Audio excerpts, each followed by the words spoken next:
Chapter 23:39. Everyone, eat. Why are you all looking at me? Meg picked up a piece of red braised pork with his chopsticks and put it in Amy's bowl. He looked at the ladies who were looking at him strangely. Ever since everyone arrived at the restaurant, their expressions had been strange, as if they were hiding something from him. Nothing. Let's eat. Angela picked up her bowl and chopsticks, lowered her head, and ate quietly. Everyone followed suit, but the atmosphere was still a little strange. Irina also looked at them strangely, wondering what secrets they were hiding. Ha ha ha, to think you would have such a day. It's a pity that there are only words. If only I could get a video. Camilla looked at Meg from the corner of her eye, and her heart was already racing. Boss, did you hear anything strange outside today? Yabamiya asked curiously. Everyone's gazes landed on him, and some of them even glanced at Irina intentionally or unintentionally. Strange words? Meg frowned, and then shook his head. I didn't hear anything strange. I see.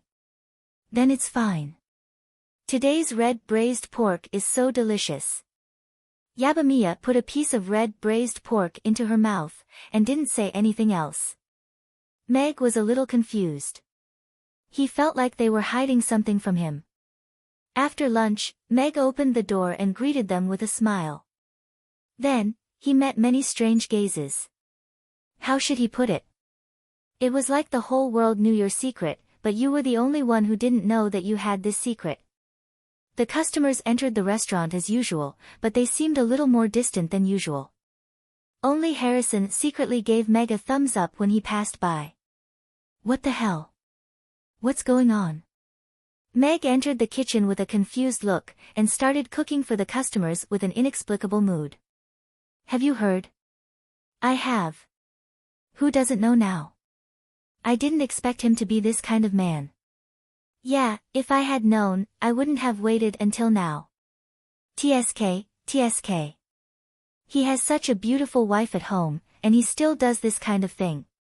As the old saying goes, what's stolen is better than what's yours. I just pity his wife. Although their voices were not loud, Meg's hearing was really good, so he heard everything they said. However, he was still dumbfounded after hearing the whole story. Who did I steal from? What's wrong with who? What kind of man am I? Meg had the urge to grab someone with his cleaver and interrogate them. Meg was infuriated when he heard that. Irina's gaze gradually sharpened. As a woman, how could she not understand the meaning behind their words? All the way until the end of the day, Meg was still unable to glean anything from the casual conversations of his customers. He only managed to glean the gist of what was going on, which was that there was a rumor circulating throughout Rodu that he was having an affair. Moreover, this news was spread methodically and full of details, so it received the approval of everyone. Irina made her way to the entrance of the kitchen, and looked at Meg, who was wiping his kitchen knife, with a smile as she asked, "Shouldn't you explain what's going on?" All of the women who were cleaning up the restaurant immediately fell silent. Even though they were still working, they all pricked up their ears to hear what kind of family tragedy was about to unfold, and whether they should help mediate the situation. I also want to ask that question. Meg stowed away his kitchen knife and made his way to the entrance of the kitchen. He looked at the women who were working diligently, and asked, Mia, what do you think they meant by that? Yabamiya put down the plate in her hand and looked at Meg, then at Irina. She bit down on her lower lip and hesitated for a while before replying in a low voice, It seems that there are some rumors going around. Say what? Irina asked. Yabamiya looked around her before turning to Angela with a pleading expression. Angela's eyelids twitched, and she tilted her body slightly to avoid her gaze. It's said that the boss is having an affair with a customer, and it's been written into a novel. It seems to be selling well, so it's been spreading like wildfire. Everyone knows about it now, Elizabeth calmly continued the conversation. Huh? There's such a thing. Meg's eyes widened. He didn't expect this to be the cause of everyone's strange behavior. He really didn't expect that there would be people who would spread rumors about him, and that it would be so influential. That would explain why the atmosphere was so awkward earlier. After all, he still had the image of a good man here. Overnight, he became a heartless man who betrayed his wife and had an affair, and the passers-by lost their good impression of him. It's just an author's story, so it's not surprising. It's strange that so many people believe it, isn't it? Meg explained to Irina. Irina didn't respond to Meg's words. Instead, she turned to look at the women and asked, "Who has that book?" "I have it." Angela presented the pink-covered book as if it were a treasure. Isn't this the book she was reading in the park this morning?" Meg raised his eyebrows. He suddenly understood why the book was so familiar. Now that he thought about it, he immediately understood why she was blushing when she was reading in the park this morning. Mr. Mac's incestuous little wife, Irina took the book and read it aloud. What a shameful title. It's obviously written to torment ignorant young girls. Mag furrowed his brows. Have you all read it? Irina looked at the women and asked.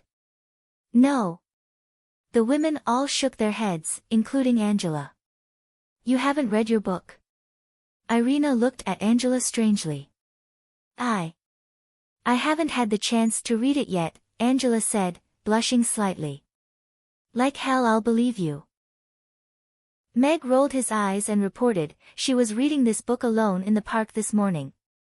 I saw it with my own eyes. Angela covered her face. She felt like she was going to die. Irina opened the book and casually flipped through a few pages. Her cheeks were also slightly red.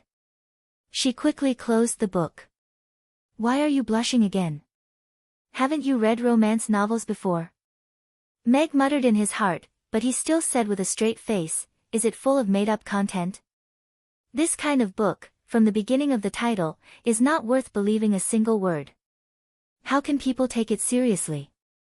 Public morals are degenerating day by day. Whether it's true or not, read it yourself. Irina threw the book into Meg's hands. Fine, I'll read it. I want to see what kind of rumors she can make up. Meg took the book and casually flipped to a page. The title was, Mr. Mac's Mandarin Ducks Playing in the Water Shikijiru. Meg's expression stiffened for a moment. He silently closed the book. He couldn't read it anymore. If he did, he would be censored. Damn it, it wasn't just a little detail. It was full of details.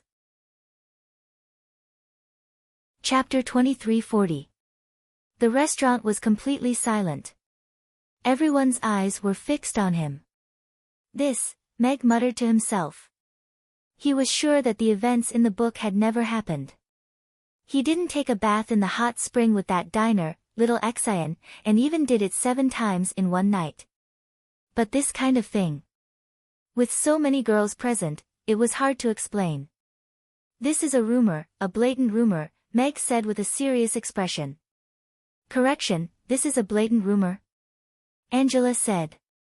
The girls all blushed when they heard this. They had passed the book around in the morning. Although they didn't finish reading it, they still had a rough idea of what was written in the book. No one would think you were mute if you didn't speak. Meg glanced at her and nodded. Yes, that's it. I didn't expect that a made-up book would actually ruin my reputation. And those stupid fellows actually believed the content of a lowly H novel. Public morals are really degenerating day by day. Mag sighed. He was indeed rather emotional. So, this is fake. Irina looked at him and asked with a smile. Meg knew that she definitely didn't believe it, but now she was acting like she didn't believe it. He didn't know what she was playing at, but he still said with certainty, yes, I'm going to find this author and let her know the consequences of spreading rumors. Boss, are you going to catch little Exian? Mia blurted out. Little Exian? That's just a fictional character. Meg frowned. He picked up the book and pointed at the pen name. I'm looking for this Northwest Lone Wolf. Sounds like a ruthless character. Boss, you have to be careful if you go alone. I'm afraid that this isn't a lone wolf, but a pervert. Angela winked. Which normal man would write such details? You talk too much. Meg smacked her head with the book. Ugh. Angela covered her head and took 2 steps back. She didn't expect that a level 8 expert like her wouldn't be able to dodge the boss's casual attack. Alright, let's call it a day. Meg waved his hand, signaling the end of the meeting. Boss, my book. Angela looked at Meg pitifully, her seductive eyes glistening with tears. She unconsciously cast a seductive look at him. Meg ignored her charm and said seriously, I'm confiscating it. You are the origin of the restaurant's rumors. You should watch more healthy things in the future. Don't hide in the park to watch such things. Hey, that's too much. Angela's expression immediately changed. How could a girl say such things so casually? You don't want to act anymore? Meg asked. Angela recalled what Meg said a few days ago, and immediately swallowed the rest of her words. She glared at him with hidden bitterness and turned to leave. The book was so well written that she wanted to read it again and again to learn some skills. She didn't expect Meg to confiscate it shamelessly. It seemed like she had to buy another one later. The girls also said their goodbyes and left. Do you guys think what the boss said was true? Hannah asked curiously. I believe in the boss's character. It's just that I've never seen him flirt with any female customers in the past few months. It's the same for us, Elizabeth said coldly. Yeah, the boss is a decent boss. If he wasn't decent enough, we would be the first ones to fall for him, Yabamiya said with a smile. The boss's charm is indeed hard to resist. It's really hard to find a man like him, Gina said with a nod. Everyone laughed when they heard that. They laughed and joked all the way back to the dormitory. What do you plan to do now? Assassinate your family? Irina looked at Meg with a smile. She felt like she was enjoying the show. Although he spread rumors about me, he doesn't deserve to die. I guess he didn't expect someone to put him in reality and spread the rumors in such a systematic way. Meg shook his head. There was a hint of helplessness in his smile. How could there be so many stupid people in the world? So we'll just let him be. Just because he doesn't deserve to die doesn't mean he won't be punished. This incident was caused by the first book, so it'll end with this book. I want to find him and let him clarify it himself. Meg smiled and said, as for how to punish him, I haven't thought about it yet. Let's talk about it after we catch him. I'm going out for a while. Meg walked toward the door. You know how to find him. Isn't the book written with the publisher and the pseudonym? Now there's no internet. Someone must know her. Meg waved the book in his hand and went out. According to the book, Meg soon found the Delmar publishing house in the west of the city. Meg put on a mask in the alley and pretended to be a middle-aged businessman. He tidied up his clothes, put the book in a small bag, and walked toward the door of the publishing house. As soon as he entered the door, Meg was stopped by the receptionist. Sir, do you have an appointment? The receptionist smiled sweetly. She could see that Meg's clothes were expensive. He might be the boss who came to talk about business. Sorry, I don't have an appointment. But I'm here today to talk about a big business with your boss. Can you inform him for me? Meg said with a smile, inadvertently showing his bracelet inlaid with gems. Okay, please wait a moment. I'll inform the boss. The receptionist didn't know where Meg came from. She was worried that her rude refusal would irritate the boss's potential client. After saying goodbye to Meg, she quickly walked inside. After a short while, a short and plump middle-aged man followed the receptionist over. He sized Meg up from afar, and when he went up to him, he said with a smile, "My friend, you don't look familiar. May I know what brings you to our publishing house today?" Meg took out the book from his bag and said with a smile, "Nice to meet you. I'm the boss of the Paydar publishing house from Rodu. You must be Mr. Delmar." I'm here to talk to you about the cooperation of the book, Mr. Mac's Incestuous Little Wife. I'm interested in buying the distribution rights of this book in the Roth Empire for 2 million copper coins. Delmar was a little confused when he heard the name, Paydar Publishing House. He didn't remember there was such a publishing house in Rodu. However, when he heard the offer of 2 million copper coins, his eyes lit up immediately. He said with a big smile, "Come in, come in. Let's sit inside and talk." Delmar Publishing House was a small publishing house. Although it was a little famous in the circle of H novels, it wasn't very profitable after all. Boss Mag's Incestuous Little Wife could be said to have given them a turnaround. According to the current trend, the sales of this volume would be enough for their company to survive for at least 3 years, not to mention the sales of the previous volumes. Chapter 2341. Meg was sitting on an uncomfortable sofa in an office that wasn't very spacious. He looked calmly at Delmar, who was making tea for him eagerly. It was this man who published a novel about him. Oh, no, not just one novel. He had just done a simple investigation. There were already 6 novels about him on the market. 3 of them were from Delmar. The best-selling one was Mr. Mac's Indecent Little Wife. Therefore, Meg didn't like him. He even wanted to give him 2 tight slaps. Delmar brewed the tea and placed it in front of Meg. He then sat down opposite him with a smile, and said, "Mr. Paydar, can you tell me more about the cooperation you mentioned earlier?" "It's like this. When I went to the bookstore today, I found that the book published by your publishing house was selling well. I bought a copy and felt that the content was good. It was a good book with good quality and reputation.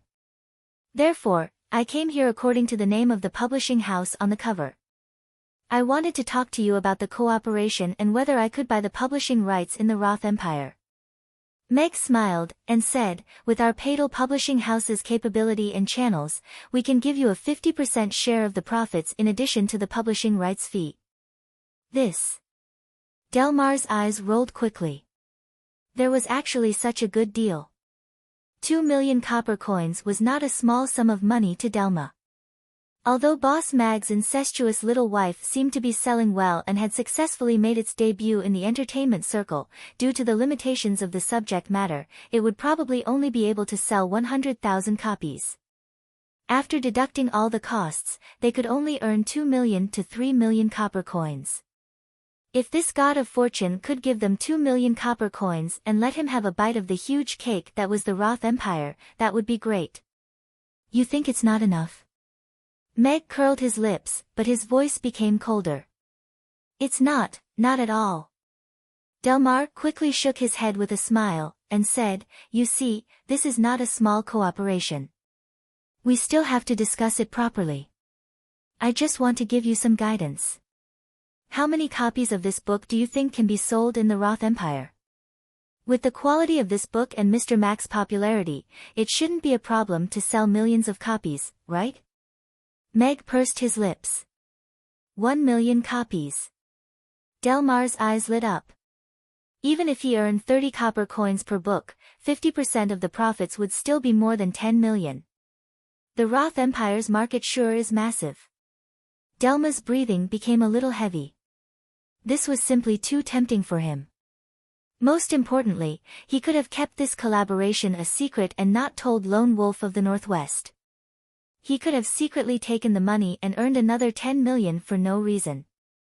It was not that he had not thought of doing it himself, but in the publishing industry, just having books was not enough. You had to have channels and connections. Otherwise, readers would not even have the chance to read your books, let alone sell them. "Okay, it's settled then." Delmar clapped. "It's not time to decide yet." Meg took a sip of tea and crossed his legs. "Huh?" Delmar was stunned. He asked nervously, "Is there anything else you're not satisfied with?" Meg said slowly, "It's not that I'm not satisfied with it. After all, this is a big business.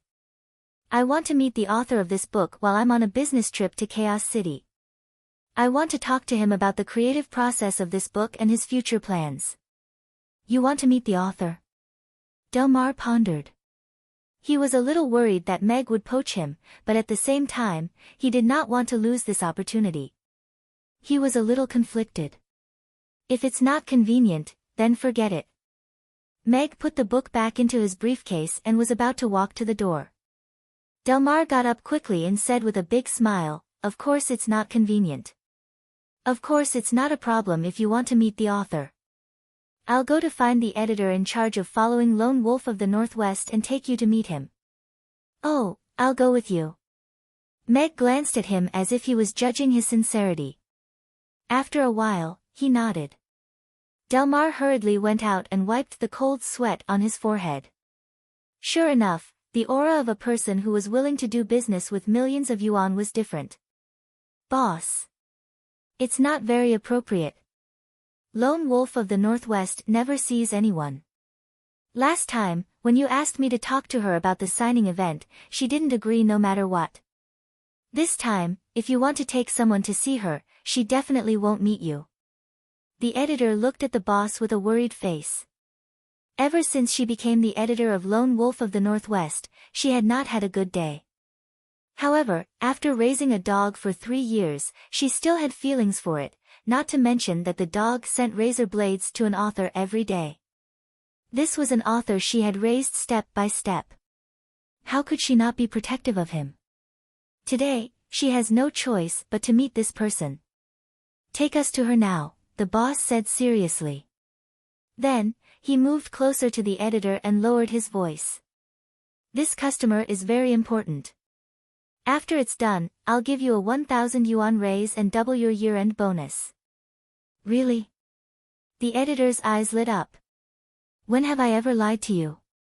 Delmar patted his chest and said. After hesitating for a while, the editor finally gritted her teeth and nodded. "Okay, I'll take you there.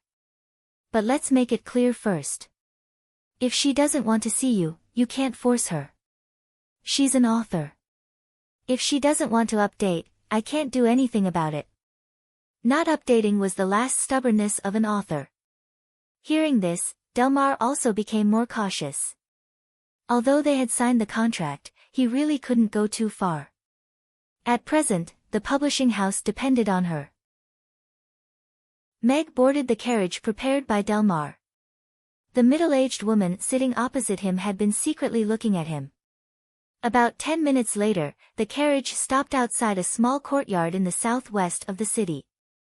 "This is it," the female editor said and got off the carriage first. Meg also got off the carriage. Through the hollow low wall, he could see the layout of the courtyard. In early spring, a tree in the corner of the courtyard had already sprouted small pink buds. There were flowers and plants everywhere in the courtyard, which were well taken care of. After the cold winter, facing the warm wind of early spring, they had already grown green. At the other end of the courtyard, there was an old pagoda tree tied to a swing, which was gently swaying in the wind. There was also a rocking chair in the courtyard. Although no one was sitting on it, it should be very comfortable to lie on it. It could be seen that the owner of this courtyard should be a person who loved life and enjoyed it. However, this layout seemed to be a little girlish. Was this person a pervert? Mag furrowed his brows. But to think that a man would actually imagine such a detailed story about him, even if he wasn't a pervert, he wouldn't do such a thing. "Where is she?" Meg asked. Chapter 2342. The female editor looked at the yard and looked a little worried. She hesitated and said, "Boss, should I go in and ask first? If she doesn't want to see us, then forget it." Delmar also looked at Meg and said with a smile, "Boss Padel, you often deal with authors. It's inevitable that some of them are shy and don't want to deal with people. Let's ask first. If she really doesn't want to see us, then forget it." Meg didn't insist. Anyway, he already knew the address. He wasn't afraid that he could run away. The female editor nodded slightly and knocked on the door. After a while, a lazy voice came from inside. "Who is it?" A woman? Delmar and Meg were surprised. Meg didn't expect that the guy with such a coquettish pen name was actually a girl. Of course, what surprised him even more was why Delmar was so surprised. Wasn't this the author of their company? It's me. The female editor replied. Didn't you just hand in the manuscript? Can't you let me have a good sleep? The voice from inside was a little angry and dissatisfied. This voice, why does it sound a little familiar? Meg frowned. Delmar secretly glanced at Meg and then winked at the female editor. The female editor could only bite the bullet and said, My boss wants to see you and talk to you about the book cooperation. The boss of another publishing house also wants to see you. There was silence inside for a while. Then the window opened a small crack. 3 knives flew out and nailed into the tree in front of them. No. The window closed with a bang and there was no sound. Looking at the 3 sabers that flew past his face, Delmar's forehead was covered in cold sweat. He swallowed and forced a smile. Hee hee. Well, the authors nowadays even know how to perform acrobatics. The requirements are getting higher and higher. Meg looked at the 3 knives. They didn't go deep into the tree, but the tips of the knives were firmly inserted into the tree. It meant that the girl didn't have much strength, but her accuracy was good. She should have practiced a lot. Of course, this was not important. What was important was that he had confirmed 3 things. The Northwest Lone Wolf was a woman. He should have seen this woman before. She was a young lady. Looks like this author is quite arrogant. Since that's the case, let's call off our collaboration. Meg turned around and left. Hey. Boss Padel, we can still discuss this matter. Delma was stunned. He didn't expect Meg to change his attitude so quickly. Just now, he said that he didn't want to meet him. Why did he suddenly say that they should forget about the cooperation? After chasing Meg for 3 blocks, Delmar was the last one who was out of breath. Hi. Delmar slapped his thigh heavily. His face turned blue out of anger. The female editor also chased after Delma for 3 streets. Panting heavily, she stopped behind Delma. Boss, where is he? Gone. Delmar looked back at the editor with disappointment. Your bonus and salary are gone too. No way, didn't we agree on this? The female editor's expression suddenly collapsed. You still dare to say that if you didn't spoil her too much, she wouldn't even dare to meet the boss. If you can't bring her to the office to see me tomorrow, you can forget about your job, Delma said angrily. The 20 million he was about to get flew away just like that. His heart was bleeding. However, he had already thought of another way. Since Padel was willing to offer so much money to cooperate with him, it meant that Mr. Mac's incestuous little wife was indeed very promising in the Roth Empire. As a publishing house that held the copyright, although they didn't have channels in the Roth Empire, they could totally work with the few leading publishers. Perhaps they could even make more money. As for letting the Northwest Lone Wolf come to the publishing house, one was to give her some deterrence and let her know her identity. She was just an author. What was there to be arrogant about? Secondly, he wanted to sign a new contract with her and bind her to the Delmar publishing house so that other publishing houses wouldn't have a chance to interfere. If this book became popular, it would prove that she was a capable author.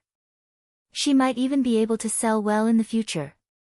Anyway, a contract could bind her here, and she would be the cash cow of the Delmar publishing house in the future. Thinking of this, Delma, who was sitting in the carriage, couldn't help but laugh like a pig. These fellows are getting more and more overboard. As an independent author, I will never make any concessions on this kind of thing. In the room, Cynthia put the packed bag on her back and looked at the small mountain of knives in the corner of the room with a reluctant expression. If she sold them all, she could buy a lot of meat buns. It's okay. I'm just going out to relax. I'll be back after a while. Be good. Maybe I'll have to rely on you to support me when I come back without money. Cynthia went forward and pulled out the sharpest knife from the mountain of knives. She wrapped it in cowhide and hid it close to her body. Then, she leaned in front of the door and looked around for a while. After making sure that there was no one outside, she slipped out quietly. I didn't expect it to be her. Meg revealed half of his face from the alley entrance with a strange expression. He knew this girl. On the day when Irina returned to the restaurant, this girl suddenly jumped out and almost nailed him to the pillar of shame. But he didn't expect that she was the Northwest Lone Wolf who wrote such a story behind his back. Thinking of her performance that day, was it because she was too immersed in writing in the middle of the night? Was that why she made such a joke? Although she was a regular customer of the restaurant, Meg didn't want to let go of this kind of customer who had ulterior motives. After all, the rumors she made had already brought him trouble, and this trouble was still fermenting. Meg followed her from a distance and finally stopped in front of a small hotel. It seems that she's going to hide here for a few days. She still knows how to save face. Meg looked at the shop sign of the small hotel and was thinking about how to negotiate with this family. In the end, Cynthia, who had just entered, came out of the hotel in high spirits. Her bag was gone. It should have been left in the room. Meg turned his head sideways and heard the girl muttering to herself as she walked past. Let's walk around first, then go to Mamie's for dinner. Today's red braised pork must be arranged. This month's royalties have to be sent to my husband. Meg? Was she so self-conscious? No. Why did this sound so awkward? Did she feel that she was making money by writing pornographic novels to support him? But this dispelled Meg's thoughts of making a move on her now. Anyway, wasn't she coming to the restaurant to eat? Why not meet her at the restaurant? End of chapter. Chapter 23:43. The rumor about the owner of Mamie's keeping a mistress in his house was still spreading like wildfire. Meg couldn't even effectively refute the rumor because he didn't have a way to communicate with the majority of the people. Of course, it was very difficult to refute such rumors. After all, those who didn't believe him wouldn't believe him no matter what he said. They just liked to watch the drama unfold. However, this matter didn't cause much trouble for Meg. As long as Irina didn't believe him, he didn't care who believed him. Meg was grinding tofu pudding in the kitchen when Mia walked to the door and said with a strange expression, "Boss, Mia is arguing with the customers." Arguing? Meg put down his work and was a little surprised. It's not really an argument. It's more like Amy and Xiao Guai are lecturing the customers because of those rumors, Mia said in a low voice. She even looked like she wanted to laugh. I'm going to see what they're lecturing about. Meg also smiled when he heard that. He washed his hands and walked to the door. Amy stood on the steps at the door and glared at the customers in the line. She said loudly, "Let me tell you, our father is the best man in the world. Don't make a fuss. Otherwise, I won't go easy on you."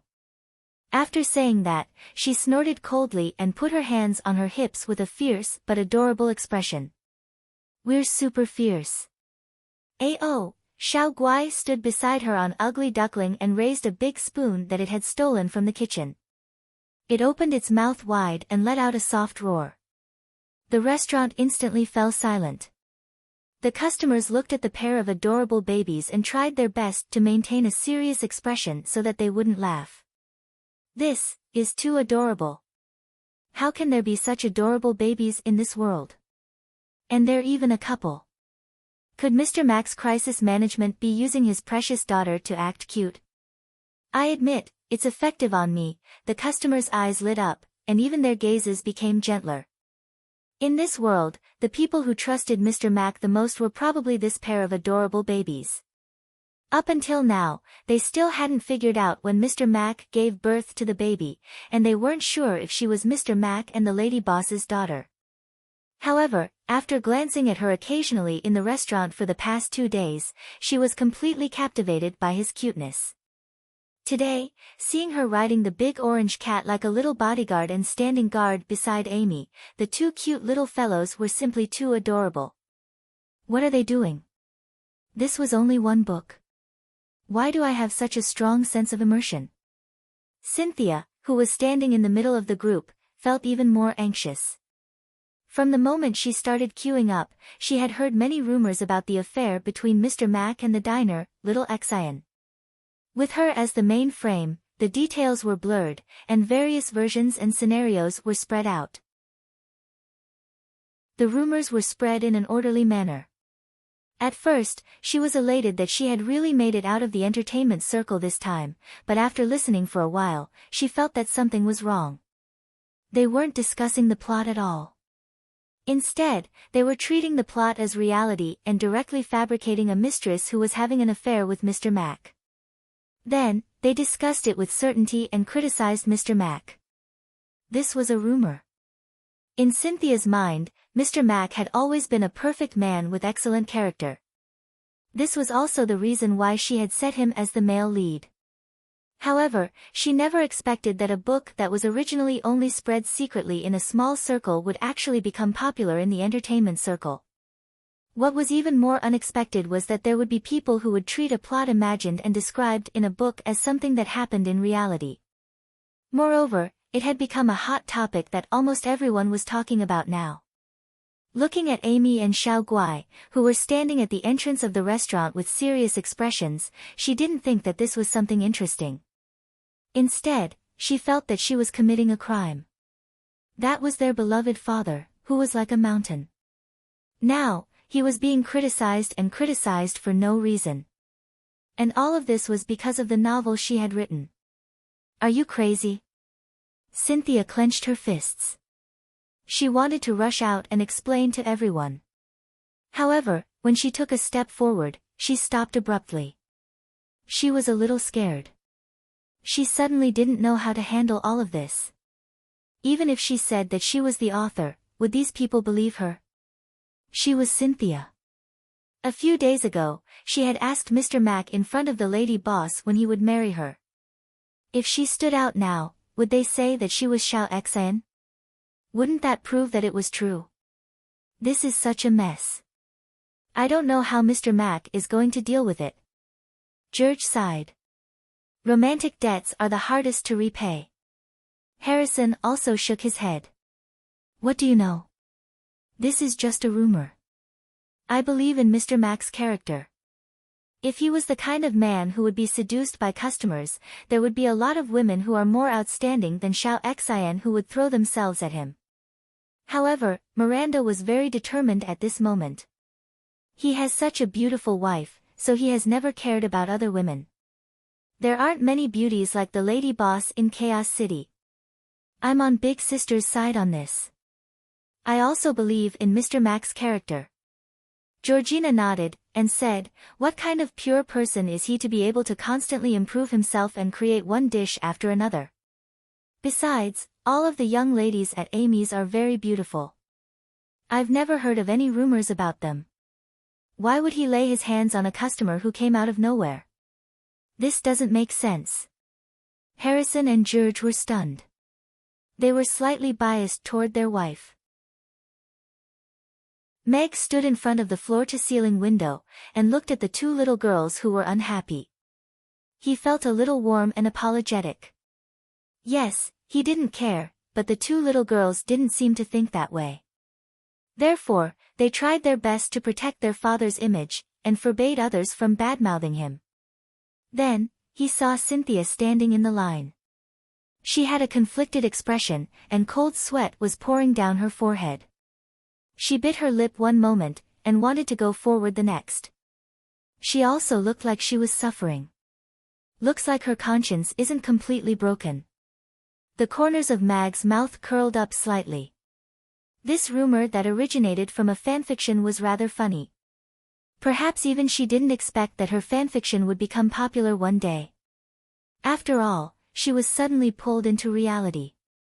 Even if there were hundreds of millions of details in the story, it wouldn't have caused such a stir if there weren't some people behind the scenes instigating it. The ones who really had a bad conscience were the ones behind the scenes. The weather is getting warmer. Some people are going to go bankrupt, Meg thought to himself. This is the last warning. If we hear it again, don't blame us for being rude. Amy raised the folding chair in her hand, and said the most vicious words in the softest and cutest tone. Super fierce. Meow. Chapter 23:44. Amy's and little Guai's warning was not very effective, but it made the customers realize that they shouldn't talk about their father in front of their children. All the gossip stopped immediately. There's nothing to talk about. Why don't we talk about the tofu pudding instead? I think the weather is good today, and it's suitable for savory tofu pudding. What's savory tofu pudding? It's clearly sweet tofu pudding that goes better with good weather. Long live the sweet party. Sweet tofu pudding is a heresy. Soon, the traditional debate in front of Amy's started again. Cynthia stood in the line with complicated thoughts. She had already made up her mind to go to the editor's office the next morning and ask them to remove that book from the shelves. Although this book had brought her a very generous remuneration, she would feel guilty if it came at the cost of Mr. Mac's reputation. She had always been proud of herself for being able to earn a living with her pen and paper. She could lose a book that made money, but she couldn't lose her dignity. The restaurant opened for business, and the customers came in one after another. Cynthia walked to Mag, nodded slightly as usual, and was about to walk past him. Lone Wolf of the Northwest, Meg suddenly said softly. Cynthia stopped in her tracks and turned to look at Meg. Her eyes widened as if she was shocked. However, Meg greeted the next customer calmly as if the person who had just spoken wasn't him. Was it an illusion? No. It's really Mr. Mac's voice. But how did he know? Cynthia's heart pounded as if she had done something wrong and was suddenly exposed. The customer behind her looked at Cynthia, who was standing still, and coughed to remind her. Cynthia came back to her senses and looked deeply at Meg before quickly walking to an empty seat at the side. After sitting down, Cynthia still couldn't calm down. In Chaos City, apart from her editor, no one else knew what she, the Lone Wolf of the Northwest, looked like, whether she was a man or a woman. But how did Mr. Mac know her pen name? It shouldn't be. Dear customer, what would you like to order? Yabamiya asked Cynthia with a smile. Ah. Cynthia raised her head to look at Yabamiya and was stunned for a moment. She then lowered her head to look at the menu in front of her, feeling a little uneasy and conflicted. Mr. Mac knows that I wrote it. Will he take revenge on me? Put drugs in the food. Poison. The more Cynthia thought about it, the more she felt a chill run down her spine, and her palms started to sweat. Guessed? Yabamiya saw the cold sweat on Cynthia's forehead and asked with concern, Are you okay? I'm fine. I want a portion of braised pork, a portion of eggplant with garlic sauce, and a bowl of rice. Cynthia quickly said. She couldn't care less. Since Boss Mag already knew about it, she didn't care whether he had poisoned or drugged the food. She was the one who caused all this trouble. Even if Mr. Mac wanted to do something to her, she deserved it. Cynthia's mind was in a mess. Meg was peeling noodles in the kitchen, but he was also secretly observing her.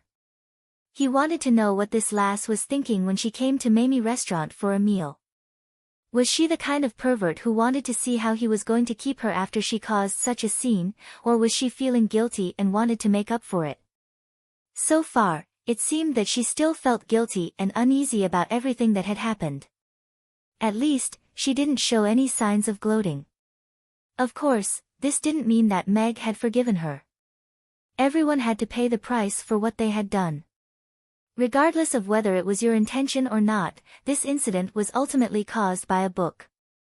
Not long after, Cynthia's braised pork and eggplant with garlic sauce were served.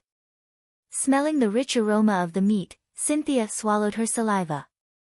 For this meal, she had purposely skipped breakfast and lunch, emptying her stomach to welcome the delicious food. But looking at the steaming hot braised pork, glowing with an enticing oil and emitting a tempting aroma, she felt a little conflicted. Eat it. This was a positive signal from her body. Don't eat it. This was her remaining rationality telling her that there was a risk. Although the braised pork emitted an enticing aroma, it also hid a dangerous aura that made people vigilant. However, this struggle only lasted less than 3 minutes. She picked up the chopsticks, picked up a piece of braised pork, and put it into her mouth. Ah, this orgasmic delicacy. Even if she died like this, it would be worth it. Cynthia was exultant, feeling that her life had reached the peak. Her hungry stomach was appeased, and her taste buds were already kneeling down to sing the song of conquest. Even though she knew that this mouthful might be poisonous, she just couldn't stop. After eating a few pieces of braised pork and half a bowl of rice, Cynthia raised her head and looked in the direction of the kitchen, her eyes full of tears. "Mr. Mac, I'm sorry," Cynthia was indeed a little apologetic. Such an excellent chef, such an excellent man, had been called a jerk and criticized by others because of a doujinshi. Tomorrow, I must solve this problem, and then officially apologize to Mr. Mac, Cynthia thought in her heart. She had already made up her mind. She didn't want anyone to be hurt because of this incident. Her original intention was only to write an interesting story and share it with other young girls who were also in love. She could also earn some living expenses at the same time. After the dinner service ended, Gina hugged little Guy, who was already asleep, and looked at Meg to comfort him. "Boss, don't take this to heart. We all believe in your character. The rumors will soon be dispelled. It's just a small matter." Meg smiled and touched little Guy's face gently. "As for you, are you not used to sleeping alone with little Guy at night? Does the little guy sleep well at night?" "Yes, she's very good." Gina nodded. Her smile was radiant with motherly love. "She sleeps until dawn every day. She doesn't cry or make a fuss. I feel like I sleep better with her in my arms." "That's good. She's a little guy who knows how to make adults worry." Meg smiled. He was worried that Gina wouldn't be used to being a mother for the first time.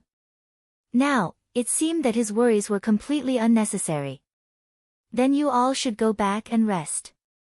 Meg stood at the door and watched the girls leave. "Did you find that place when you went out today?" Irina stood behind Meg and asked with a smile. Meg closed the door and turned to look at her. He smiled and asked in return, "Guess who I found?" "An acquaintance committed the crime?" Irina said in surprise. Chapter 23:45. You may not believe it, but it's the little girl who suddenly jumped out and asked me when I would marry her. Meg shrugged. Her? Irina was surprised. But soon, her expression became a little strange. She looked at Meg carefully for a while and said, "I suddenly have some doubts about whether it is really a documentary." "Your doubts are groundless," Meg said seriously. "Otherwise, how could the girl be so immersed in the story?" "That's because she was obsessed with the story and couldn't distinguish between reality and fiction. That's why the situation happened that day. After analyzing it in this way, I can understand her behavior that day." Irina sat down with her legs crossed and looked at Meg with a smile. "Then what are you going to do with her?" "I specially observed her today. She didn't seem to expect that the book would cause such a strange reaction."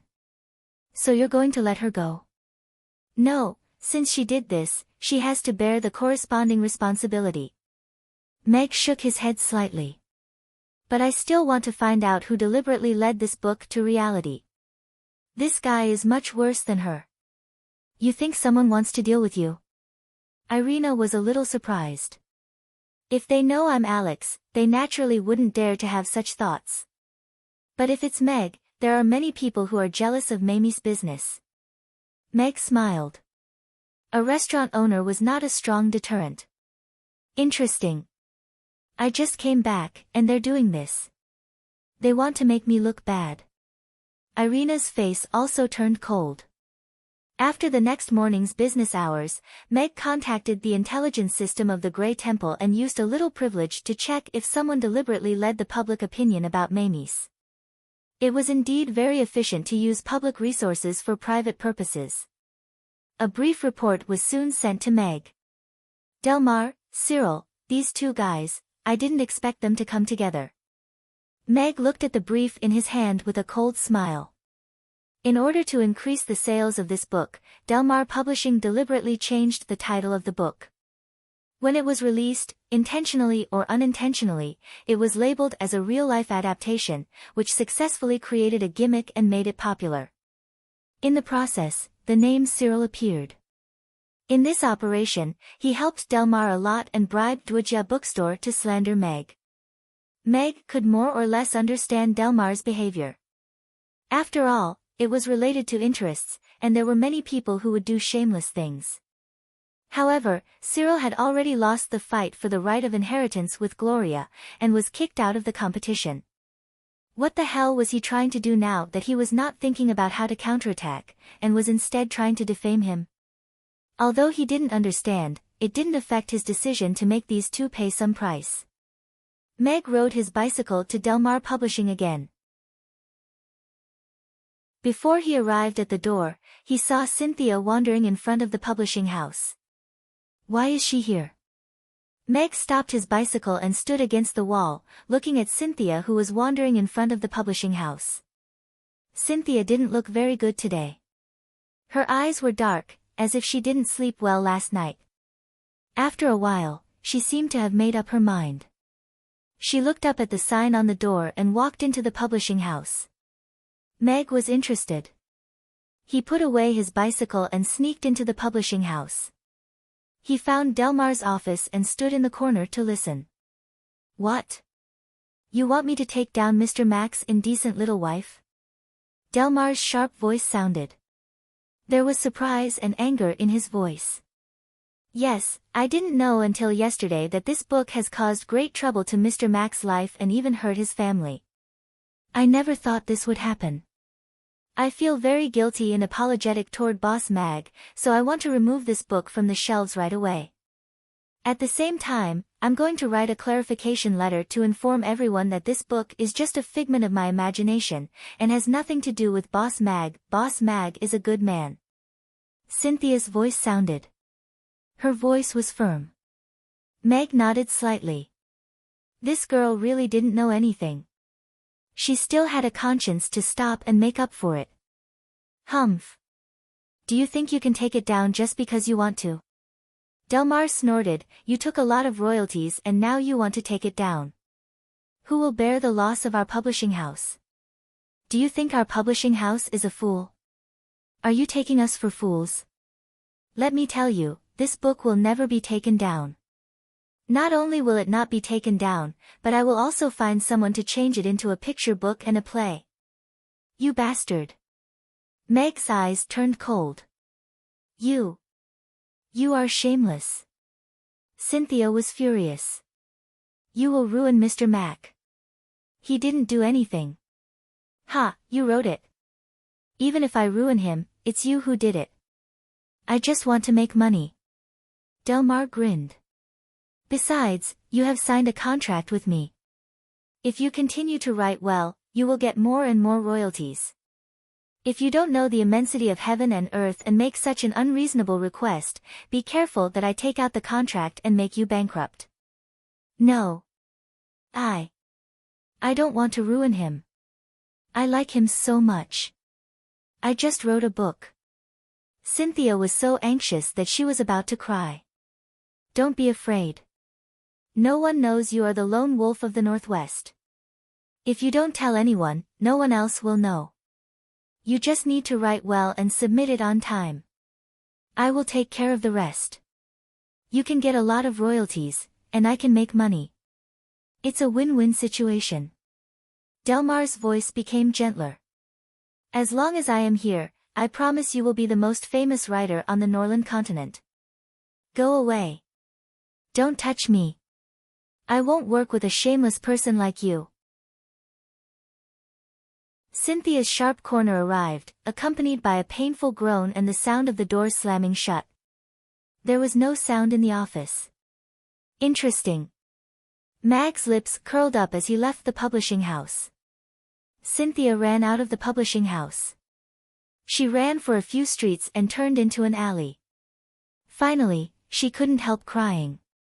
When she turned the corner, she bumped into someone's arms. Bam! The strong and warm chest stunned Cynthia. She stumbled and almost fell. A pair of strong hands held her waist. I'm sorry, She apologized hurriedly. She looked up and saw a familiar face. Mr. Mack. Cynthia glared, and then her face turned red. I need an explanation. Meg looked at her and smiled. Chapter 23:46. Cynthia didn't know who she met when she turned the corner, but she didn't expect that she would run into Mr. Mack. Boss Mag, who was wearing a suit, was still as handsome as ever. That warm smile of his often appeared in her dreams and dreams. This was a man who was easy to fall in love with. But now this man appeared in front of her alone, not in the restaurant or in the book. He wanted an explanation. But Cynthia didn't know how to explain. Well. Cynthia blushed and stared at Meg for a while. Then she lowered her head and apologized. I'm sorry, Mr. Mack, I'm guilty. Meg looked at Cynthia, who lowered her head and seemed to have accepted her fate, and smiled. Who would have thought that this seemingly harmless girl had just refused Delmar's invitation to collude with him and gave him a critical blow to the source of his evil? This matter indeed troubled me. Meg nodded. I wanted to take this book off the shelves, but the boss of the magazine was blinded and didn't agree. Cynthia said sadly, I don't know what to do now. Meg looked at Cynthia and said, I want you to do me a favor, and I won't blame you for it. What is it? Cynthia raised her head and stared at Meg. Many thoughts flashed past her mind, and she suddenly had an embarrassing thought.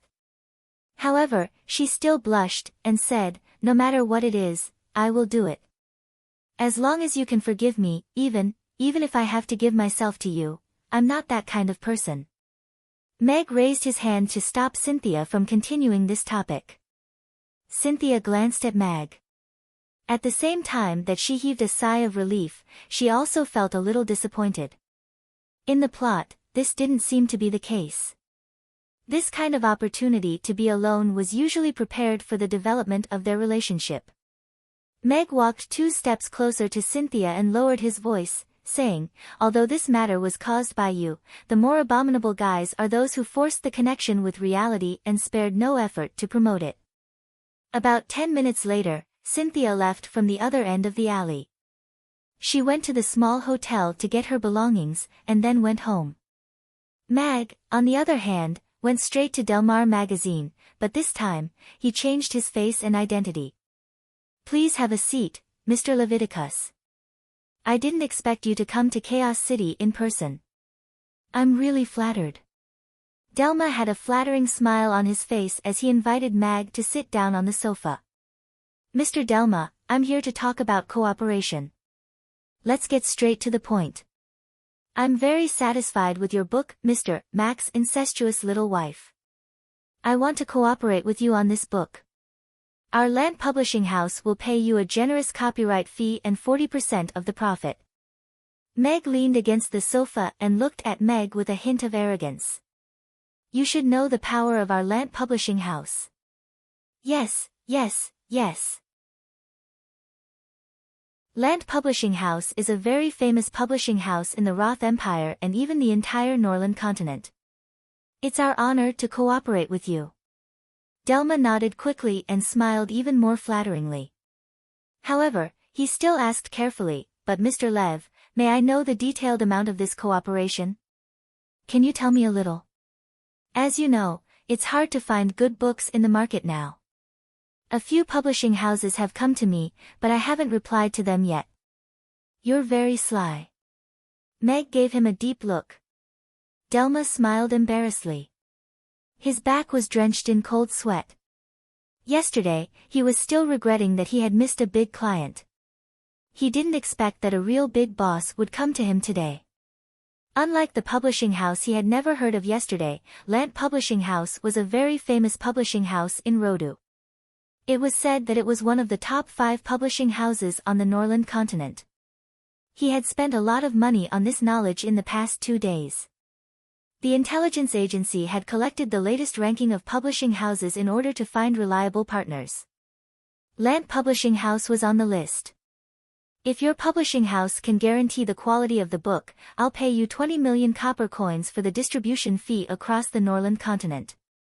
Our publishing house will refine the first 5 books and the latest one into 3 medium-length books and publish them. We'll print 1 million copies first, and then continue the series. Meg looked at Delma. What do you think? Very good. Very good. Delma grinned from ear to ear. Lant Publishing House is indeed a big publishing house. 20 million copper coins, and 1 million copies of the first edition. They only dared to print 50,000 copies of Boss Mag's Incestuous Little Wife, this time because the big boss had promised them that the other party would buy all the copies that they couldn't sell out. That was why they had gritted their teeth and printed it. They hadn't expected it to be so popular at first. Shall we talk about the contract? Delma asked tentatively. The happiness came so suddenly that he was a bit dizzy. Now, all he could think of was to lock in this god of fortune and earn the 20 million copper coins first. If the first 1 million copies were sold, he could get tens of millions more. Then he would reach the peak of his life. His publishing house was mediocre in the industry in Chaos City, and was often made fun of by his peers. This time, he was going to make everyone look up to him. I've brought the contract. It's the standard contract of our publishing house. I've asked my secretary to modify it briefly. Take a look. Meg took out a contract from his bag and handed it to Delma. That's very thoughtful of you. Delma flattered, and took the contract and started to read it carefully. As Meg said, the licensing fee of 20 million copper coins would be paid to him in installments. The first payment was 5 million copper coins, and the rest would be settled within a year. And the 40% share of the publishing profit was also clearly written in the contract. Delma looked at the contract and couldn't help but be amazed by the generosity of his peer. He was as generous as a spendthrift. But when he turned to the second last page, a clause caught Delma's attention. He frowned and thought for a while. Then he looked at Meg and asked, Mr. Lev, I don't think it's necessary to ask for a guarantor and triple compensation for breach of contract. We're cooperating in good faith. How can we breach the contract? Meg crossed his arms and looked at him carefully. Since we won't breach the contract, why do you worry about this clause? According to the rules of our publishing house, if we want to pay in advance, we have to write down the breach clause and have a guarantor who can bear the risk. If you don't have enough sincerity, then our cooperation is over. We have to follow the rules.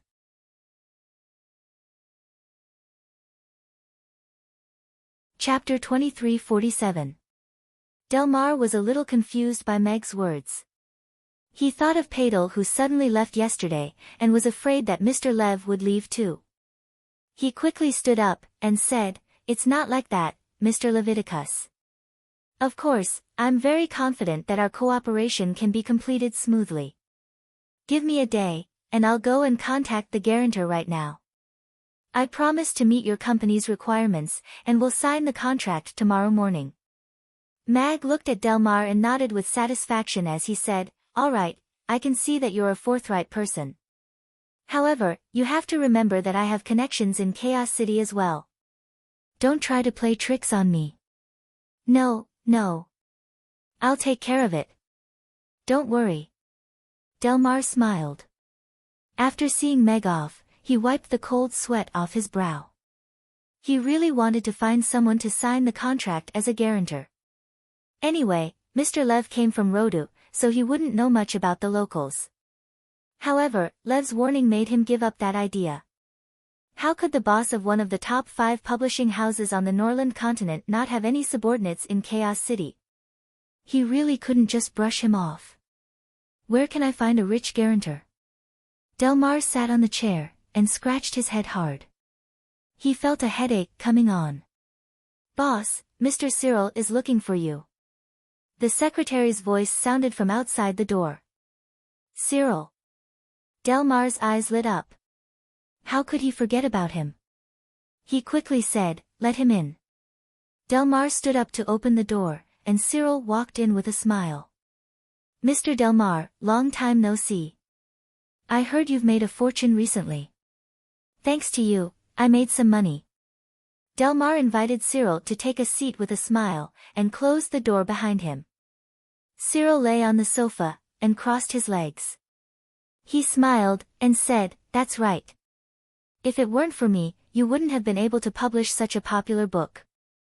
Tell me, how are you going to thank me?" Delmar's smile stiffened. He was just being polite. He didn't expect Cyril to take it seriously.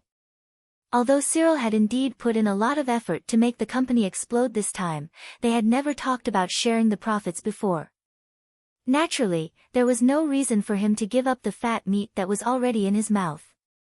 However, Delmar now needed his help.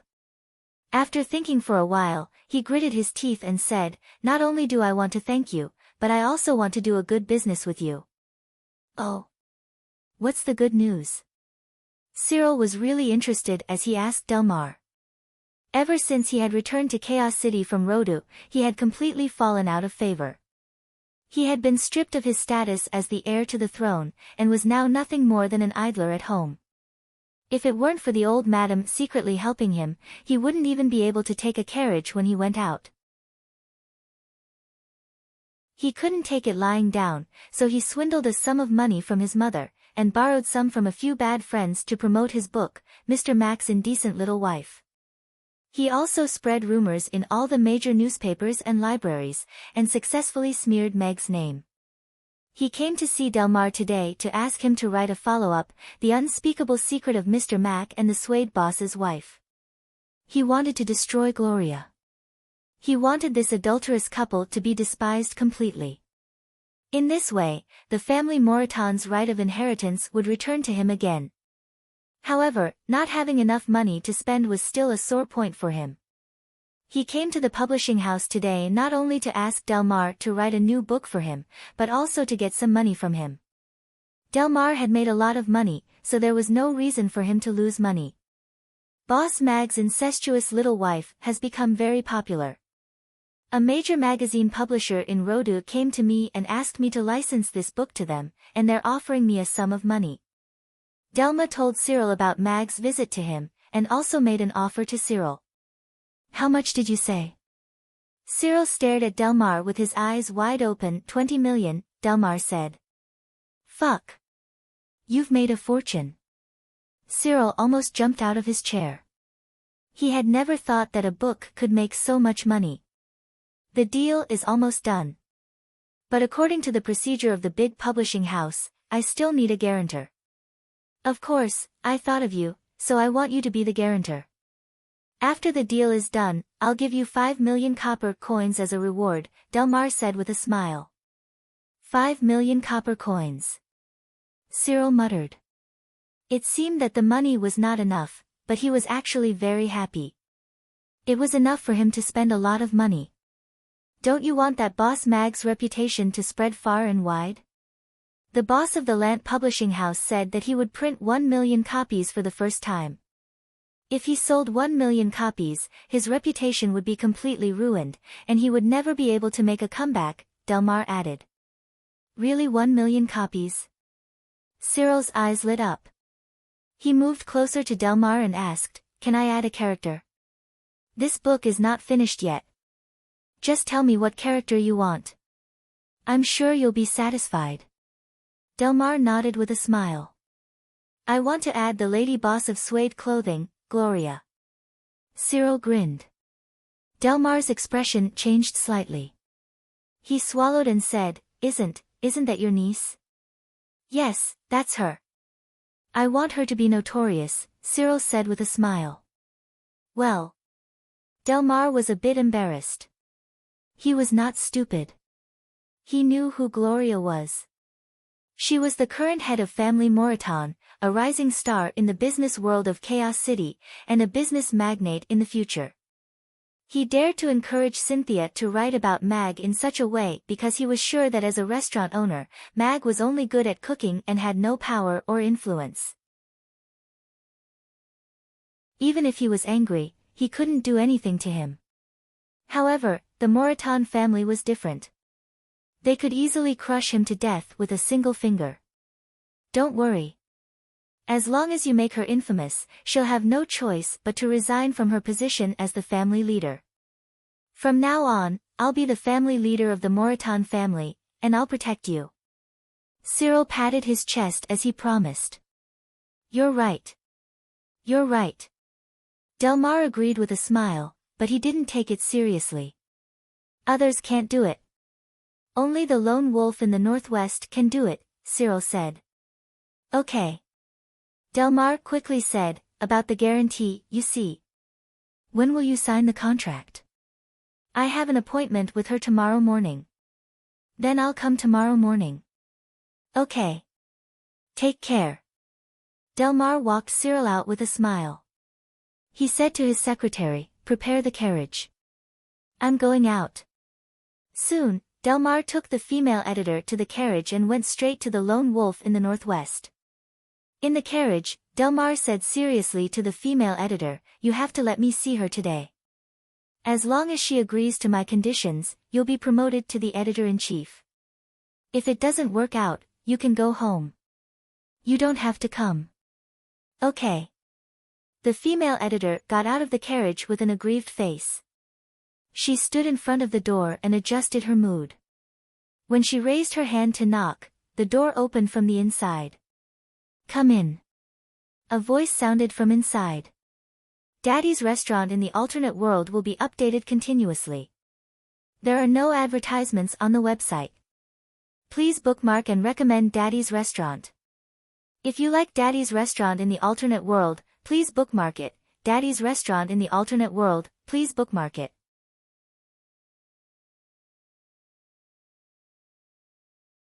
Chapter 2348. This was the second time that Delmar had met Cynthia. Just this morning, this crazy woman had given his big baby a big blow.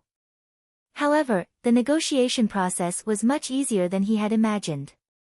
With just a simple negotiation, Cynthia agreed to most of his requests, including re-signing the contract, extending the authorization period, and submitting the manuscript again in 10 days.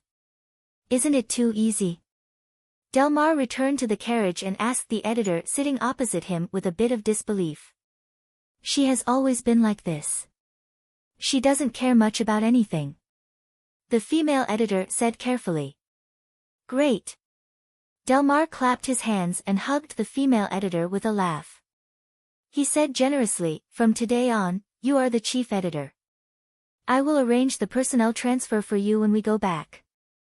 Your salary will be doubled starting from next month. Thank you, boss. The female editor was so excited that her face turned red. She didn't expect that the edge of dismissal would be a promotion and a raise. Delmar closed his eyes and began to think about the details of the contract tomorrow. Although he had just reached a verbal agreement with Cynthia, her book was still in his hands. If she wanted to make money, she had to be obedient. Cyril had promised to be the guarantor, and the follow-up of the work was guaranteed. The deal was done. Meg met Cynthia in the small hotel. She packed her things and went to live in that small hotel again. I have done as you said. Cynthia looked at Meg and said. Her eyes were a bit evasive and her face was a bit red. It was the first time that she had been alone with Mr. Mac in a small room. It really made her heart beat faster. Meg nodded slightly, and said, very good. I will look for you when I need you. You better disguise yourself before you go out these 2 days. Don't let anyone recognize you, and don't let anyone find you. Okay. Cynthia agreed softly. Looking at Meg, who was about to leave, she hesitated for a while and couldn't help but gnash her teeth and say, "Mr. Mac, after this is over, can I still go to Mamie's for dinner?" "It won't be over so soon." Meg looked at her and smiled. He turned around and left without looking back. Cynthia stood there in a daze. After thinking for a long time, she still couldn't understand what Meg meant. Could it be? Mr. Mac wants to use this as a threat to make me his little XN? A small hotel, no one knows about it, no one is allowed to go out. Isn't this imprisoning, Polly? Meg didn't know that the girl's little brain could fill in so many things. He only thought that at this time tomorrow, some people would have a headache about going bankrupt. He wasn't very good at business wars, but he still had his family's bloodline. He could easily use some of the tricks that he heard the old men bragging after meals to toy with these guys. "Boss, how is it? The rumors outside are getting worse and worse. Should we give an explanation?" Yabamiya and the others had arrived at the restaurant early in the morning. When they saw Meg returning from outside, they all gathered around him and asked with concern. "Don't worry, it's a piece of cake. I've already contacted the author of this book. She has also agreed to write an apology letter to clarify everything," Meg said with a relaxed smile. "You met the author, Northwest Lone Wolf. Is she a girl or a guy? Is she a regular of the restaurant? She must be a girl, right? Little XN? Is she pretty? Or is she handsome?" The girls were all interested, but their focus made Meg a little speechless. "I say, why are you all so interested in an author?" Meg rolled his eyes.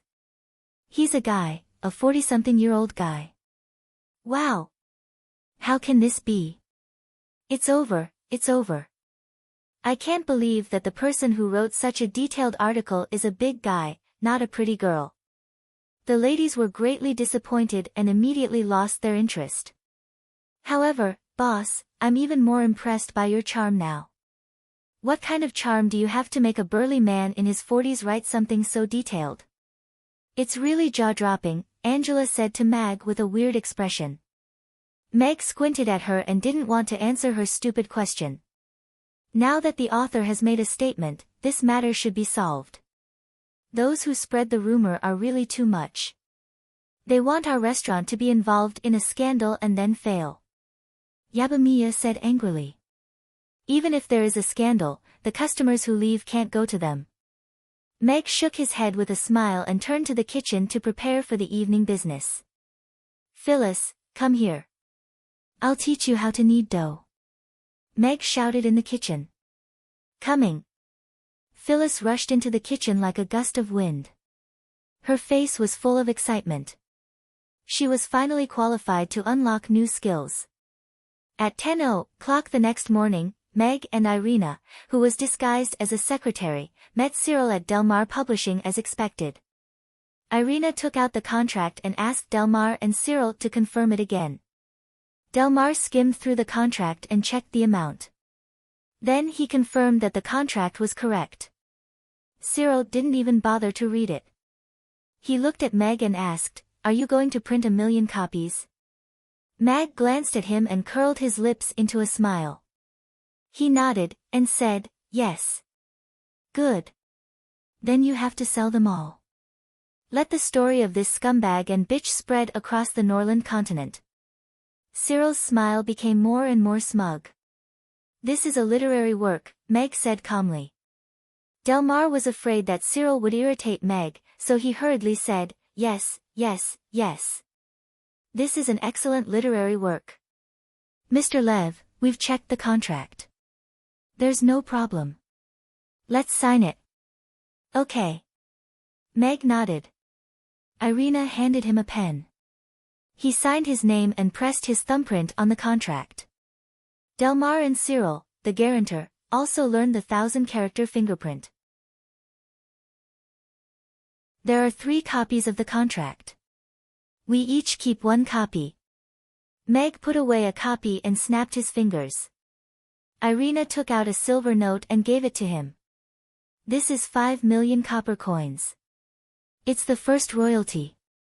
Meg pushed the silver note to Delmar. He stood up and reached out his right hand. Nice working with you, Mr. Delmar. Nice working with you, Mr. Leviticus. Delmar shook hands with Meg with a big smile. Then he took the silver note and checked it carefully. Then he filled out a receipt and handed it to Meg. Cyril was a little envious as he looked on from the side. Earning 5 million copper coins so easily was truly a good business opportunity. Meg left with Irina. When they went out, the wind happened to rise. The willow branches were swaying, and the catkins were flying. That's a pretty good funeral scene. Meg grinned coldly. End of chapter.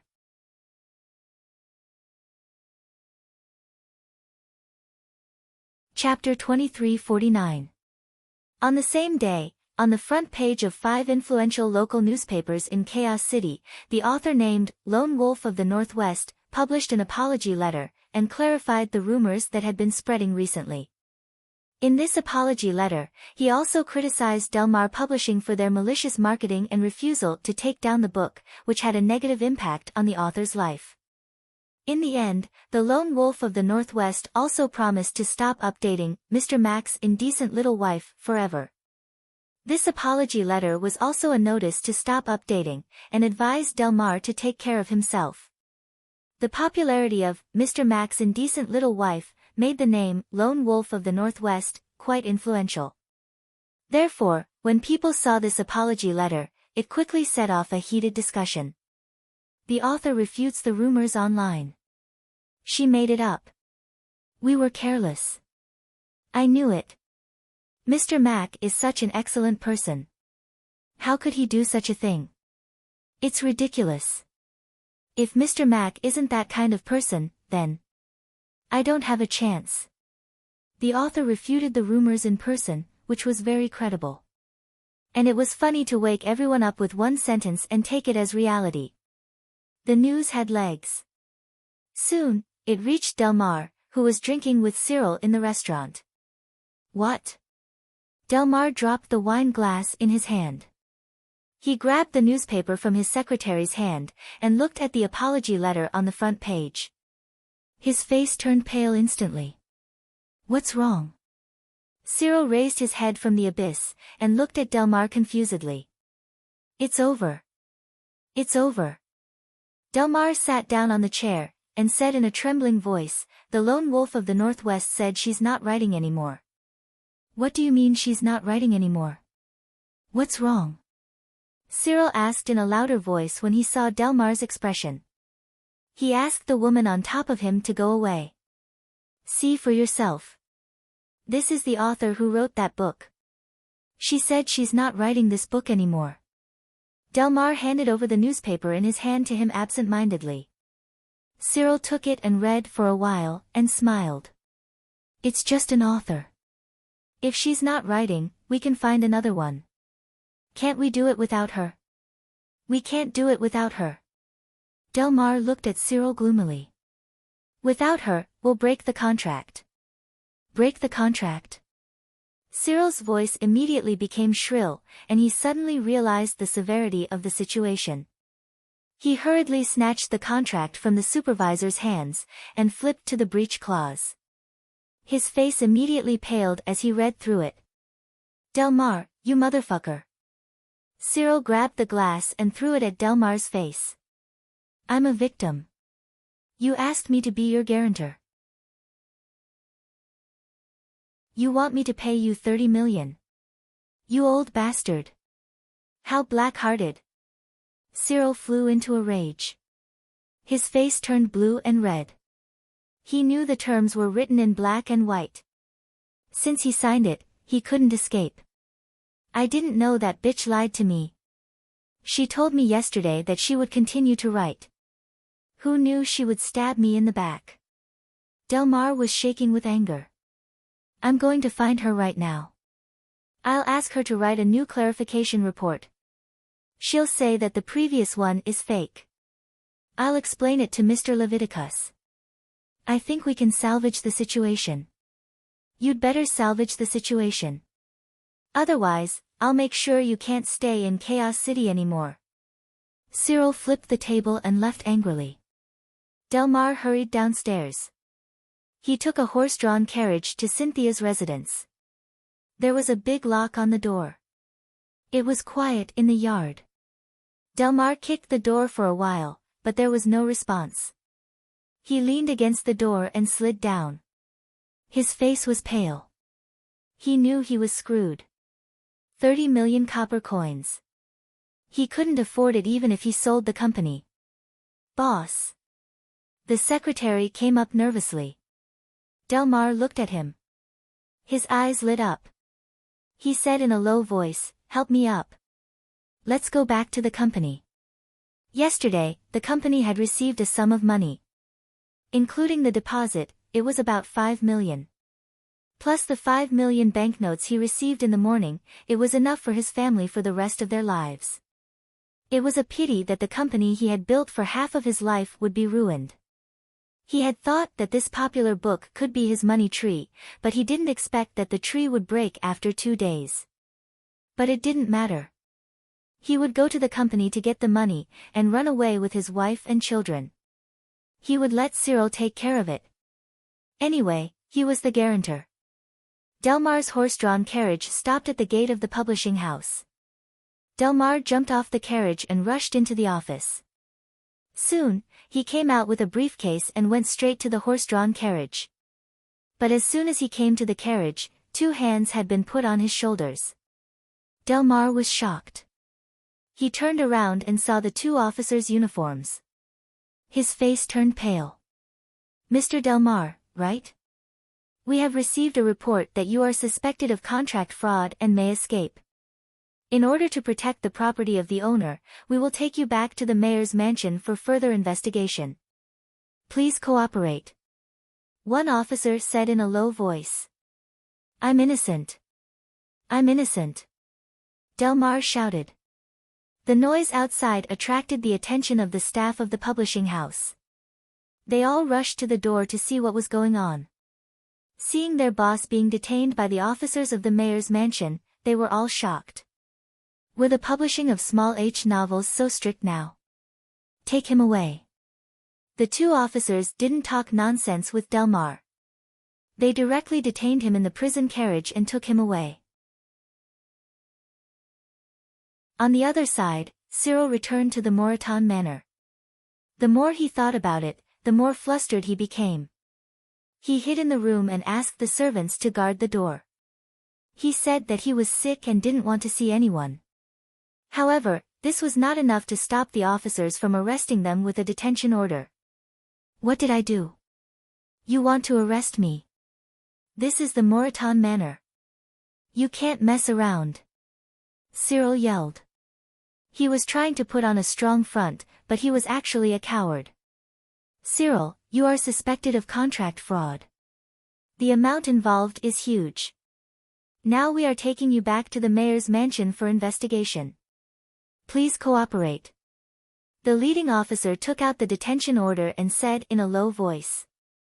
All of the members of the Moreton family had already gathered in this courtyard, and were discussing spiritedly among themselves. However, no one dared to approach Cyril at the sight of the officers holding the arrest warrant. They were all wondering what kind of trouble Cyril had gotten himself into to warrant the arrest of the city lord. "Who dares to touch my son?" A sharp voice sounded, and old Madame Denise strode over with her walking stick, blocking Cyril's path. "Mr. Denise, please cooperate with us. Otherwise, you will be arrested for interfering with the investigation," the staff said calmly. He didn't retreat because of Denise's appearance. "How dare you?" Denise frowned. "Take him away." The officer waved his hand, and 4 officers came forward.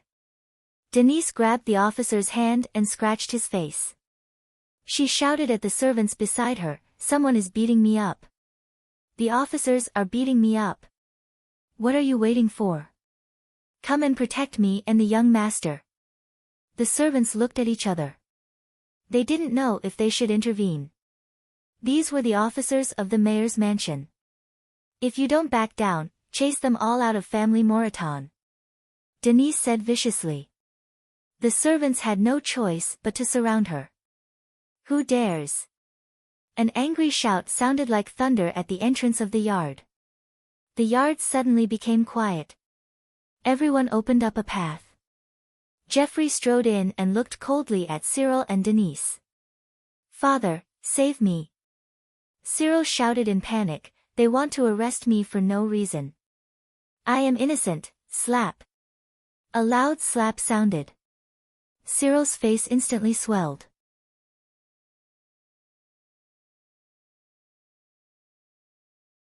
Chapter 23:50. The yard fell into silence. Everyone looked at Geoffrey in surprise. Cyril was also completely rooted to the spot. His face was stinging with pain, and he didn't think that his father would slap him in front of so many people. Bastard! How dare you disobey the mayor's order? Geoffrey snapped. Cyril was so scared that he didn't know what to say. He turned to Denise for help. Master, you have to help our son. He was wronged. He wouldn't dare to do anything illegal. Denise stepped forward, and while wiping her tears, she begged, please tell the city lord not to capture Cyril. Slap. Geoffrey raised his hand and gave Denise another loud slap. This time, it landed on her face. When the servants in the courtyard saw this, their eyes widened a little. They all looked away, not daring to look at it. Cyril was also rooted to the spot. His mouth gaped open as he stared at Denise and Geoffrey, and his heart had already plunged into complete despair. Old Madame Denise was stunned for quite a while before she pulled herself together. She covered her face and looked at Geoffrey in disbelief. Her voice suddenly became shrill as she screamed, You hit me. A loving mother leads to a useless son. If you hadn't spoiled him so much, he wouldn't be in this state today. Even now, you still don't repent and want to go down the wrong path. If I don't hit you, how can I uphold the family rules? Geoffrey looked at her coldly. You are such a heartless man. You hit your wife at your age. If it weren't for my family, you wouldn't be as powerful as you are now. Now you think I'm old and weak, so you want to beat me to death to get remarried, don't you? Let me tell you, it won't be that easy. Today, Denise sat on the ground and started to make a scene. Take her away. Geoffrey didn't even look at her. He ordered coldly. The old maids were reluctant, but they didn't dare to disobey their grandpa's order. After all, slaps didn't taste good. They dragged Denise away. You caused this, so you have to take responsibility. This time, no one will clean up your mess. Geoffrey glanced at Cyril and nodded at the mayor's officers. Then he turned and left. Father. Cyril chased after him in a panicked manner, only to have two officers clamp down on his shoulders, one on his left and one on his right. Young Master Cyril, please come with us. The leading officer smiled and waved his hand. He dragged Cyril away. The servants made way for them. No matter how loud Cyril screamed, no one dared to stop them. Although they didn't know what Cyril had done, they all had a consensus. Young Master Cyril was finished, and Miss Gloria would be in charge of this family in the future. The two criminals were taken to the mayor's office. Together with Meg, who had changed his appearance, and Cynthia, who was present as a witness, also appeared in the mayor's office. The presiding officer of the case was Dicus, an old friend of Meg's. The mayor's office was so efficient because he had talked to Dicus, who must have reported to Michael. Therefore, as soon as the papers were handed in, the criminals were taken back. Cyril and Delmar were taken to record their statements. Under the supervision of mental sorcerers, as ordinary people, they couldn't lie. They could only tell the whole story. The case was actually very simple. It was a case of breach of contract. As long as the money could be paid, the crime would not be serious. However, the amount was huge, so the two criminals were arrested first. Dicus read their statements and the contract provided by Meg. He nodded and said, So, the case is very clear. You two signed this contract with Lev, promising to be responsible for the breach of contract, and someone will be responsible for it as a guarantor.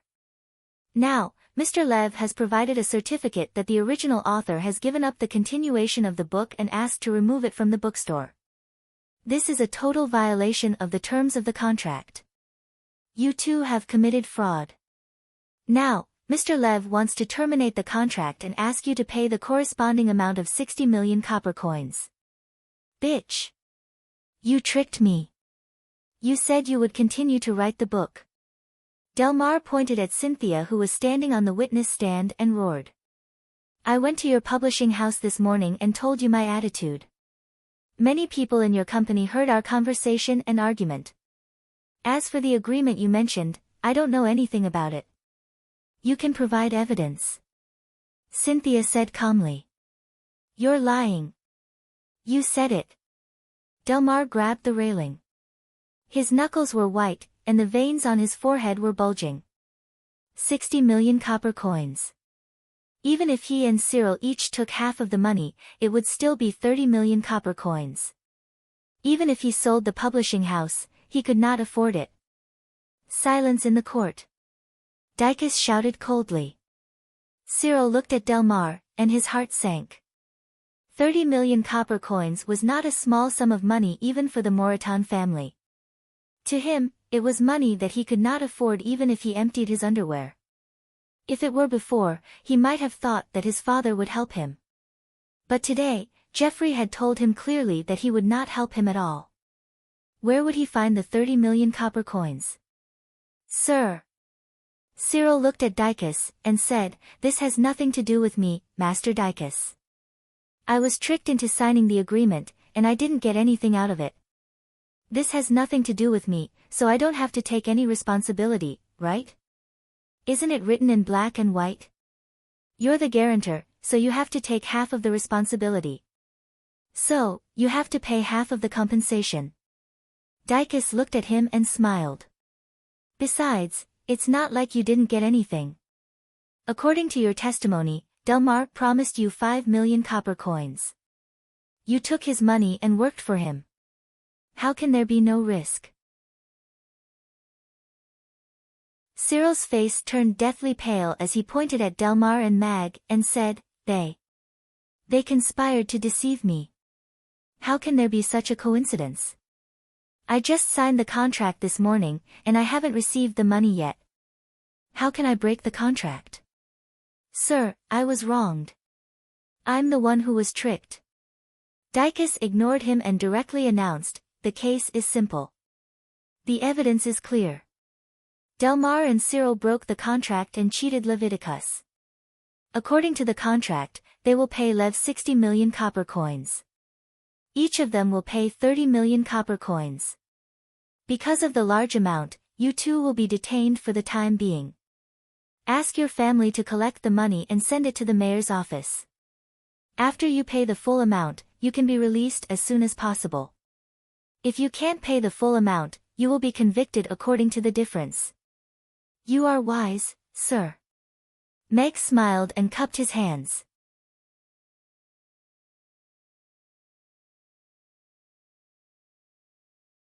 Chapter 23:51. Everything was within Meg's expectation, including the fact that no one from family Moreton came out to mess things up. Meg could understand Geoffrey's feelings. Such a disappointing son had to suffer some hardships, otherwise he would only become a bigger prodigal son. Ignoring the cursing words of Delmar and Cyril, Meg left the Castellans' mansion. Next, it was the Castellans' mansion's job to lock up the property of these two people. If they couldn't pay it back, they would seal it and auction it directly. This trick easily earned 60 million, and also solved the misunderstanding. It was killing two birds with one stone. Meg and Cynthia met in a small hotel room. Did you arrange all this? Cynthia looked at Meg with admiration. If what she liked about Mag in the past was his cooking and his gentle personality, then what she had seen in the past 2 days was that he was a wise and resourceful businessman. Delmar, a wily old fox, and Cyril, a rascal, were actually tricked by him. 30 million copper coins, that was a huge sum of money. Delmar must have gone bankrupt. As for Cyril, she had probably heard that family Moreton was rich and imposing. It depended on whether they were willing to pay the ransom. You cooperated well. Meg nodded with a smile. Cynthia blushed, looked at Meg, and whispered, Then what I wrote about you, is it over? I'm afraid it's not that easy. Meg shook his head, looked at Cynthia and said, If you do something wrong, you have to pay for it, don't you think so? Cynthia bit her lower lip.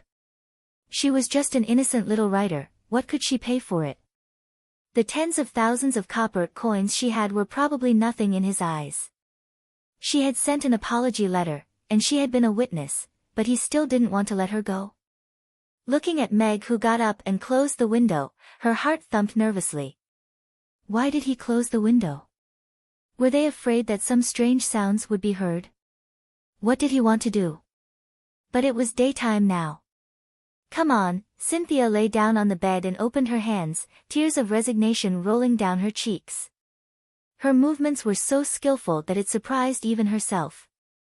Furthermore, why didn't he feel aggrieved or sad? Instead, he felt a little expectant. She recalled that in her dainty wife's book, the first time Exian had an affair with Mr. Mac was also in a small hotel. Cynthia's face flushed red and her breathing quickened as she thought about how the scenario that she had rehearsed countless times in her mind was about to happen to her. This is my first time. Be gentler, she whispered. What are you doing? Meg stood beside the bed with a contract in his hand. He looked at Cynthia, who was lying on the bed with her legs spread out. Her face was inexplicably red, and the corners of her eyes were brimming with tears. He asked curiously, What first time? Cynthia suddenly raised her head and looked at Meg, who was standing beside the bed with a document in his hand instead of a whip. Judging from his serious look, he didn't press down on her like in the book. She was stunned for a moment and suddenly realized that she might have misunderstood. She quickly clamped her legs together and sat up on the bed. Well, I mean. Cynthia blushed and her eyes wandered. Suddenly, she stared at the document in Meg's hand and asked, What's this? Oh, this is a contract. Take a look. If there's no problem, sign it. Meg handed over the document in his hand. Sign it, and our previous grudge will be written off. Cynthia's heart skipped a beat. A contract? Why did she have to sign a contract? Thinking of Delmar and Cyril, who had just been put in jail by Meg with a contract, Cynthia panicked even more. She took a closer look and was a little surprised. This was a commissioned creation contract, which was somewhat similar to the one she had signed with Delmar Publishing. According to the contract, Meg would commission her to create 5 works, and each work would be bought out at the price of 200,000 copper coins. After the 5 works were finished, she could terminate the contract at any time without any restrictions. However, there were requirements for the 5 works. Meg would provide the outlines and Cynthia would create them. To Cynthia, the price of 200,000 copper coins per book was undoubtedly a very generous remuneration. Normally, it would only take her 2 months to complete a work. This was a good project that could earn her millions annually. However, learning from Delmar's mistake, Cynthia read the contract very carefully and made sure that there was no clause that would make her bankrupt or even lose her own life. She still didn't trust it and asked, There are no hidden clauses, right? Don't worry. I really want to find a partner. I won't do such a thing. Meg nodded with a smile. Why me? Cynthia was still puzzled. Meg shouldn't like her. Why would he give her such a money-making opportunity? I'm interested in your talent. Don't think too much. Meg comforted her, fearing that the girl would misunderstand. Just my talent. Then what about my beautiful young body? Cynthia almost blurted out what was in her heart. She held it back and nodded, You have a good eye. Cynthia had no choice but to choose to become rich and sign the contract. This is the advance payment. You can go home now. Don't move. I'll come to you when I've thought of the outline. Meg handed her a banknote of 100,000 copper coins. Thank you, boss. Cynthia accepted the banknote happily. She actually felt that she was being supported. She said casually, then come often. Meg, who had just walked to the door, almost fell out. Why was this line so familiar? On the way back to the restaurant, Meg felt relaxed. The rumors had come to an end for the time being. The chaos in the market should also stop for a while. He had also gotten Cyril into jail. This was killing many birds with one stone. Even if he couldn't get back all the 60 million copper coins, it was more than enough to build a few school buildings for Hope School. This plot. Isn't it a little too fast? He just called Mr. Mack a scumbag yesterday, and now he's refuting the rumors. And the boss of the publishing house has been arrested. Vivian held the newspaper with a conflicted expression. How should I explain this to Luna? I just told her yesterday that Mr. Mack was a scumbag. Bye. The next one will be even better. In order to take care of Luna's feelings, she had tried her best. However, this world didn't care about her feelings at all. But Mr. Mack's method is pretty good. He sent the boss of the publishing house to jail. Now, no one will dare to spread rumors. Vivian thought that other than Mr. Mack, there shouldn't be anyone else who would be so coincidental as to mess with the boss of the publishing house.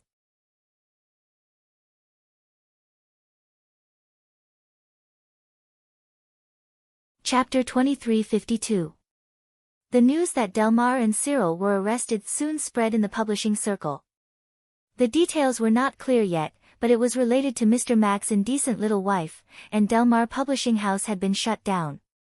The bookstores reacted the fastest. The books that were selling well in the morning disappeared in the afternoon. When readers asked, they all said that they had never sold the books.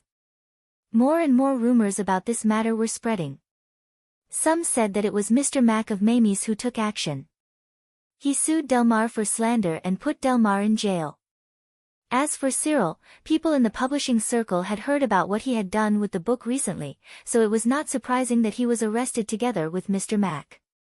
There were also some who said that this matter had nothing to do with Boss Mag, and that it was an expert from Rodu who had sent the two of them to prison without risking anything. Not only did he send the two of them to prison, he even had to compensate them until they went bankrupt, and their lives were probably ruined. Anyway, Mr. Mack's indecent little wife was the main topic, which made people in the publishing circle sigh. It was rare for a publishing house to publish a popular book. For a small publishing house like Delmar, one popular book was enough to make a living for several years. They didn't expect that they would be involved in such an unexpected disaster. However, there were different opinions about this matter in the publishing circle. Delmar and Mr. Mack had used Mr. Mack's reputation as a gimmick, and put a book on Mr. Mack's head to ruin his reputation. Many people despised Mr. Mack. It was karma for Delmar to end up like this. Some publishing houses that planned to follow Mr. Mack's lead hurriedly stopped their projects after hearing the news. Some books related to Mr. Mack were even taken off the shelves in a hurry, for fear that they would also be sent to jail. This time, people in the publishing circle saw the power of Mamie's Mr. Mack. The author made a statement in person to clarify, the book was taken off the shelves, and the publishing house closed down. This also successfully cleared Meg's reputation as a scumbag. When Meg returned to the restaurant, it was almost evening. The customers lining up at the door of the restaurant greeted him warmly, and some of them apologized shyly. Meg smiled indifferently. He didn't take the guests' discussions to heart. Giddy up. Hiya. Giddy up.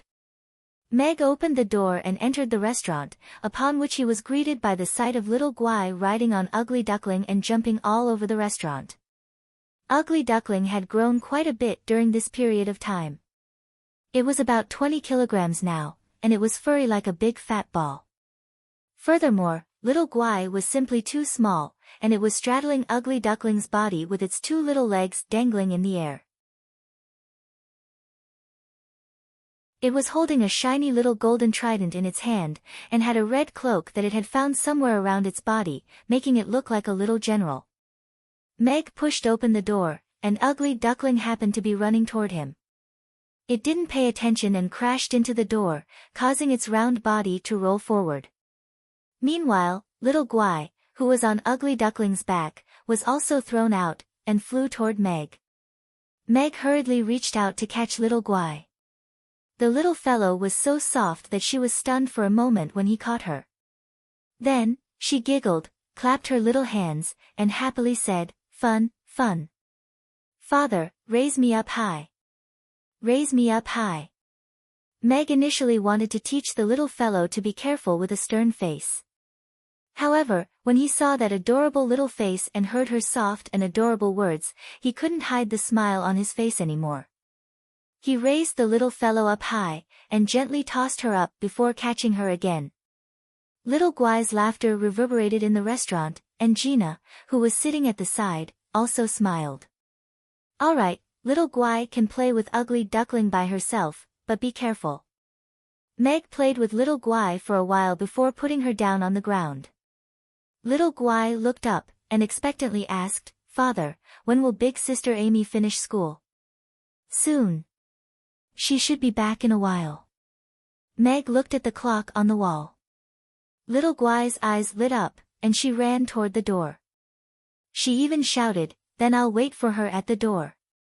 Meow, Ugly Duckling, who was stunned for a while, also ran toward the door. It sat down beside Little Guai, who was sitting on the steps at the door. It tilted its head and looked at her for a while before resting its head gently on her body. "You're so heavy, Ugly Duckling." Little Guai pushed its furry head away in disdain, and then leaned on its soft belly with a comfortable smile on her face. "So cute. Little Boss didn't dare to steal in the past. Does Little Boss have anyone to team up with now? She's so cute. I also want to have a cute little baby with Mr. Mac." "Bro, you're making things difficult for Mr. Mac, aren't you?" The faces of the customers lining up at the restaurant's entrance all lit up. They couldn't resist Little Guai's cuteness at all. Meg took a look at the little fellow, and then withdrew his gaze with a smile. "Little Guai said she wanted to play with Ugly Duckling, so I brought her here earlier," Gina explained to Meg as she stood up. "It must be tough for you to take care of a child alone." Meg looked at Gina. He had picked up a child for free, and almost didn't take care of her. Gina had been taking care of her all this time. Little Guai is very obedient. It's not tough at all. Gina shook her head with a smile. Her gaze toward the door was full of gentleness. Meg chatted with Gina for a while. He glanced at Phyllis and Camilla, who were busy in the kitchen, and quickly went upstairs to change into a chef's suit. Whoosh! Whoosh! Whoosh! Meg felt a strong murderous aura as soon as he entered the kitchen. He saw Camilla wearing 10 sharp nail clippers in her hands. As she waved her hands, the knives flashed, and all kinds of ingredients were cut into strips and chunks. Camilla usually worked like this, but Meg felt a murderous aura in the kitchen today. Dumped by a man. Meg looked at Camilla, who had a cold expression, and asked casually. Ding! The fingertips and knives collided, and there was a crisp sound. Metal and stone collided, and sparks flew everywhere. There is no such man in this world, and there won't be in the future, Camilla said coldly. Meg was speechless. This woman has quite a temper. However, seeing that she was angry, he couldn't be bothered to provoke her. He minded his own business and went to grind beans. Camilla looked at Meg, who ignored her, and gritted her teeth in anger. This fellow actually didn't even ask her what happened. Then how was she going to say the words that she had prepared for so long? Oh, right. Meg turned his head.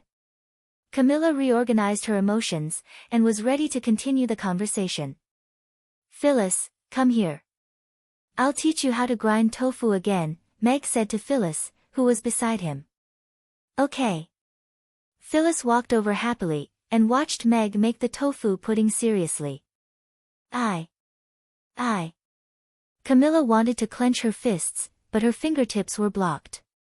She could only stomp her feet angrily. She thought that this incident could make Meg suffer a little and distract him, so that she could get the photostone back, or take some videos of Meg in exchange. She didn't expect this incident to end in just 2 days.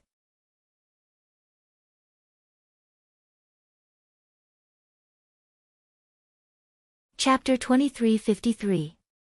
Everyone in the restaurant also knew about the author's clarification and the arrest of the publisher's boss. Everyone was naturally happy. After all, they had been in a bad mood when they heard the whispers of the customers these past 2 days. Now that the rumor was dispelled and the bad guy was arrested, this matter could be considered to have come to an end. As for who did this, Meg didn't admit or deny it. He only said that a friend helped him a little. As for who the author was, Meg kept it a secret for the shameless Miss Cynthia. He only said that the author was a wretched uncle about 40 years old. "Young mistress, Cyril has been arrested," a female secretary said as she walked quickly into Gloria's office. Gloria was stunned when she heard that. She put down the book in her hand and asked the secretary, "What happened?" "I just heard from your family that he was involved in a contract fraud and breach of contract. He has to pay 30 million copper coins as a penalty. Because of the huge amount, he was detained by the city lord's castle," the secretary said quickly. "And I asked around. This matter seems to have something to do with Mr. Mac from Mamie's." "Mr. Meg?" Gloria was puzzled. "What does this have to do with him?" "Well." The secretary blushed, but didn't dare to hide anything. She could only tell her in detail how the book, Mr. Mac's Indecent Little Wife, had been circulating in Chaos City these past 2 days and how Mr. Mac had become a scumbag in everyone's mouth. "Why didn't I know about this?" Gloria frowned. She had been busy with the spring dress for the past 2 days. She didn't expect this to happen. Today, the author came out personally to refute the rumor and cleared Mr. Mac's name. "Also, the book in the bookstore has been removed from the shelves," the secretary said hurriedly. "But I didn't expect the publisher's boss and Cyril to be arrested too." Gloria pondered. She didn't say much. Instead, she asked, "What's the family's reaction? Did grandfather say anything?" It said that when the officers came to arrest them, Cyril and old Madam tried to resist violently. When Master arrived, he flew into a rage and slapped both Cyril and old Madam. He also announced that family Moraton would not contribute a single cent to Cyril. "Got it. You can leave now." Gloria nodded slightly. After the secretary left, she looked surprised. She knew that ever since her grandmother and Cyril's family fled to the north, her grandfather had been extremely displeased with them. However, she did not expect that he would slap her grandmother in public today and even threaten that he would not save Cyril. Her grandmother cared a lot about her reputation and doted on Cyril the most. Her grandfather had completely fallen out with her today. Of course, Gloria wouldn't believe that Meg was a scumbag. Otherwise, wasn't she pretty enough? She wasn't sure if Meg was behind this, but she felt that it was possible. Although Mr. Meg was gentle and generous, he wasn't someone who could be bullied by anyone. The fact that Cyril and Delmar were together meant that he had something to do with this rumor. This kind of counterattack was in line with his character. However, 30 million copper coins was not a small amount for her now, not to mention Cyril, the prodigal son who could never save money. Now that her grandfather didn't want the family to help him, it was up to her grandmother to take out her private savings for the sake of her favorite son. "Serves you right." Gloria scolded softly. She covered her mouth and chuckled. She picked up her pen and continued to work. She didn't forget the ugly faces of Cyril's family when they wanted to drive her family out of family Moraton. Although she had never thought of revenge, seeing them being punished still made her happy. The mayor's office was very efficient. In less than 3 days, Meg received the results of the case. Delmar returned the advance payment of 5 million copper coins and paid 6 million copper coins in cash. 2 houses and a publishing house under his name had been auctioned, and it was estimated that he could raise about 4 million copper coins. The remaining 20 million copper coins would not be enough to fill the remaining debt. Cyril's situation was even worse. So far, he had only paid 500,000 copper coins. However, through the mayor's office, they said that old Mrs. Denise of family Moreton wanted to see him and talk face to face. Mag expressed that he didn't want to see that old witch, and asked the city lord's castle to inform her on his behalf. 30 million copper coins, not a single cent less. Pay up in 3 days. Otherwise, I'll let your obedient son rot in jail. That was how arrogant he was when he had a backer. If Geoffrey came out, he might have a chance to wrestle with him. Now that his father didn't care about his silly son, why should he be polite? He also learned that Delmar had a wife and 2 children, an 8-year-old son and a 4.5-year-old daughter. Going bankrupt was not a small punishment. Meg had already expressed his willingness to forgive Delmar, but this matter would not be announced until Cyril paid the money. Bastard! Old Mrs. Denise threw the quilt in her hand to the ground. She was so angry that her face turned red. She cursed, "This bastard is too much." Several maids were trembling, not daring to interrupt. Aviva was sobbing with her 2 daughters at the side, and she lamented, "Mother, you have to save Cyril. You love him the most. If he stays in jail for the rest of his life, what are we going to do? Grandmother, I beg you to save father. Please, I beg you." Heidi and Hernie also hugged Dennis's arms and begged, one on the left and one on the right. Ever since Gloria came to power, their lives had already been difficult enough. Now that Cyril had been arrested, their pillar of support was gone, and they didn't know what to do at all. Holding her granddaughters in her arms, Denise burst into tears too. She beat her chest and stamped her feet. "I want to save my son too, but how can I afford 30 million? I've only saved about 10 million copper coins after all these years. Even if I sell all the shops and houses under my name, I'll still be short of 10 million. What should we do?" Aviva cried. "If you ask me, there are only 2 solutions." Aurora, who had been sitting on the side, smiled. "What solutions do you have?" Aviva asked. Denise also looked over. 30 million copper coins is not a small amount. Father clearly doesn't want to spend money or effort. He's leaving second brother to die. Aurora smiled. "If you ask me, we don't need to spend money or effort. Let him stay in jail for a few years. We don't need to give the 30 million to that bastard. We'll keep it for you and your daughters.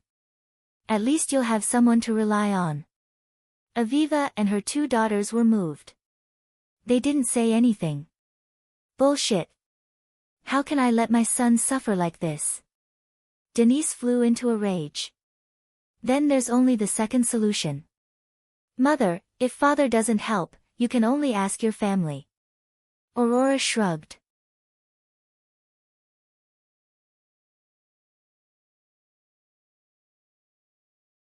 Chapter 2354.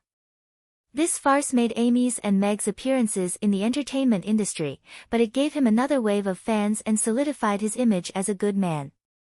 The increase in fans could be seen from the number of followers he had. He was now an internet celebrity with close to 1 million followers. 1 million followers sounded impressive, but compared to the tens of millions of followers he had in his previous life, it was still a far cry. However, the quality of his fans in this life was very high. It was not comparable to the anti-fans in his previous life who added him to their follower list because they were afraid they could not find him. Ding! System mission issued. Please complete the 1 million followers achievement as soon as possible. After the mission is completed, you will receive a special reward. Mission progress, 986,520 followers. At this moment, the system's voice, which had disappeared for a long time, suddenly sounded in Meg's mind. 1 million followers achievement. A small reward? Meg pursed his lips. He was not looking forward to it. A mysterious reward is a mysterious reward. The richness of the reward is far beyond your imagination. Please work hard to complete the mission and continue to work toward your goal of becoming the god of cookery. The system began its daily encouragement. I think about teaching people how to cook every day and think of ways to attract fans. Why is it so difficult to get more fans? Meg frowned and thought seriously for a while. Why don't I change my method and go out to the restaurants? Anti-fans are still fans. This will come faster. The system solemnly warns the host that if you accumulate too many negative emotions, it may lead to another transmigration or death. I think the host does not want this to happen again. You won't meet such a daughter and wife every time you transmigrate, the system said faintly. Meg tilted his head and thought about it. He did not want to experience this again. What if I can't become the god of cookery? What will happen? Meg asked again. If you are lucky, the host can live to 130 or 140 years old. This is the record for the longest lifespan since the appearance of humans on the Norland continent. Before that, the host will become old, impotent, weak, paralyzed, and incontinent. At the same time, your daughter can still maintain the mentality of a young girl, and your wife can still be young and beautiful. Perhaps in a few decades, she will slowly forget about you and then shut up. Meg's expression didn't look too good. Humans had the shortest lifespan among all the races on the Norland continent. Even 10th-tier powerhouses would be considered very old if they could live to the age of 90. It was really not bad. It was worth it to pretend. After all, he had a lot of books and had a complete set. The elves' basic lifespan was 1,000 years. As their strength increased, their lifespan would also increase accordingly. It was not unusual for a peak 10th-tier powerhouse like Irina to live up to 2,000 years old. Although Amy was a mixed blood, she had inherited Irina's beauty and many elven characteristics, so her lifespan would also be very long. As for Anne, Meg suspected that she was also immortal. As for Xiao Guai, she was a divine child who was going to become a god. Once she regained her divinity, she would probably be an immortal existence. Therefore, in the future, he might not only be the weakest in the family, but he might also have the shortest life in the family. Why am I so sad? I'm already a demigod. Meg couldn't figure it out. Isn't this demigod too useless? Meg scratched his head. If you don't become a god, you'll still be immortal. Do you really want to hear me say, System, please teach me how to become a god? Ahem. If the host wants to say that, then I can teach you too. Scram. Meg kept the tea set on the table, and pushed the bicycle out. The bicycle stopped at a street not far from Aiden Square. This street was called Busey Street. The street was quite wide, and there were many shops on both sides. It was only 2 streets away from Aiden Square, but there were very few people here. There were a few repair, carpentry, and blacksmith shops on both sides of the street. These were all craftsmen, and they only treated this place as a workshop.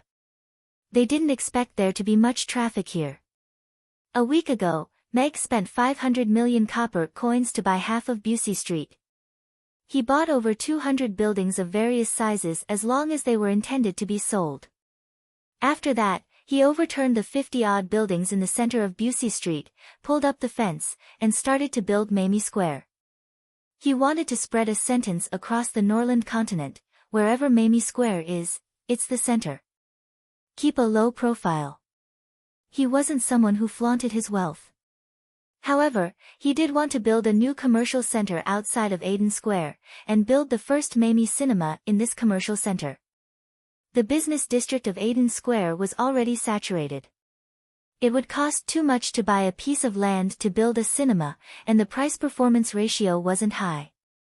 Meg had a taste of success when he invested in Romo Street in Rodu, so he planned to replicate it in Chaos City.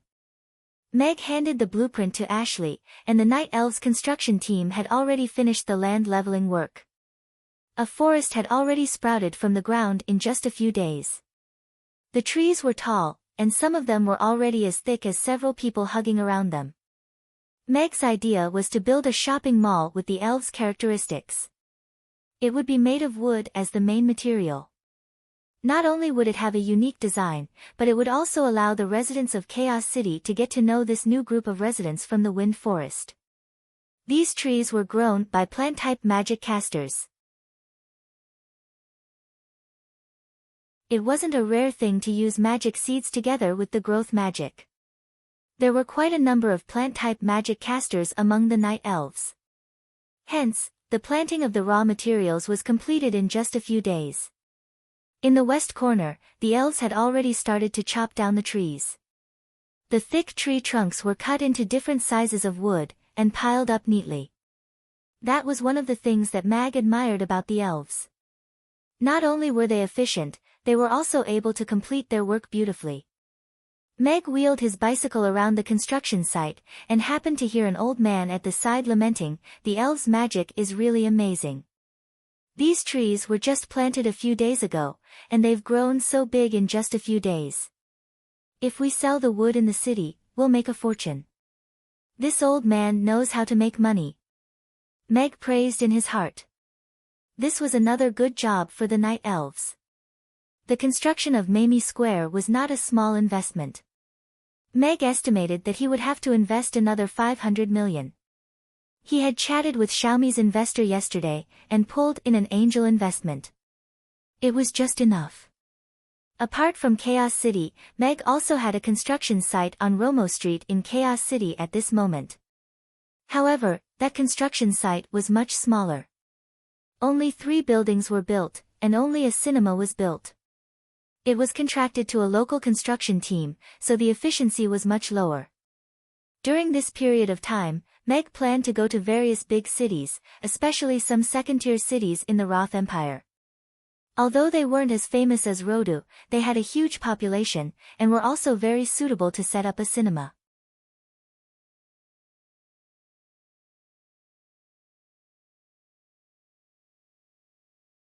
Chapter 2355. Meg's movie ambitions were beginning to take shape, but Meg wasn't sure how far this new thing could go. However, since Vicky's opera could become popular, it shouldn't be difficult to promote it in this world where entertainment was scarce. Spending dozens of copper coins to buy a ticket and watch a movie should be easy. As long as the habit of watching movies was developed, everything would be easy to handle. Meg didn't like to make movies, he simply wanted to become popular. If he became popular, he could prolong his life. He didn't want to pass on his wife and daughter to someone else after he reached 100 years old. He couldn't swallow that. 7 days passed in the blink of an eye after returning from Rodu. Meg ignored old Mistress Denise's constant attempts to please him, and went straight to Rodu early in the morning. Vicky stared blankly at Meg for a long while with 2 rather obvious dark circles under her eyes. "Is it already 7 days?" "Yes, it's been 7 days today." Meg nodded with a smile, just like an editor who came to rush him for the first time. "Wait a moment, let me wash my face." Vicky slammed the door shut, and then washed for an hour. Meg went to chat with Miss Effie for a while, and then inspected the construction site of the movie theater, and also checked if the businesses that had recently moved in were up to standard. After returning to the opera house, Vicky finally came out with a thick book after washing her face. "You haven't had your breakfast, right?" Meg placed a bowl of shaved noodles that he had just made in the kitchen of the tavern next door in front of Vicky. Grr. Before Vicky could say that she wasn't hungry, her stomach had already reported in advance. "Eat first, we'll talk after you eat." Meg smiled. He could tell that this lass had stayed up late to write her novel. "Then I won't stand on ceremony." Vicky picked up the chopsticks, held the bowl, and slurped down the shaved noodles. Her starving stomach received the best comfort, and her tiredness was immediately alleviated.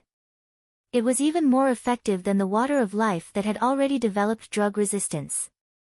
It's delicious, Vicky said vaguely as she pouted. Meg leaned against the chair and looked at the charmingly naive Vicky with a smile. This girl looked like a young lady with a high status. She was quite hard-working towards her work. Originally, he didn't have much hope this time, but looking at her, she should be almost done. The bowl of knife-shaved noodles was soon in Vicky's stomach. She even drank the soup until there was not a drop left. Putting down the bowl, Vicky still wanted more. She hadn't had such a delicious breakfast in a long time. Another bowl, please, Vicky said without thinking. Then I'll go and make you another bowl. Meg stood up. No, I was just kidding. Vicky hurriedly pulled him back, her face red. This was Alex. She wasn't that shameless. Meg sat down again.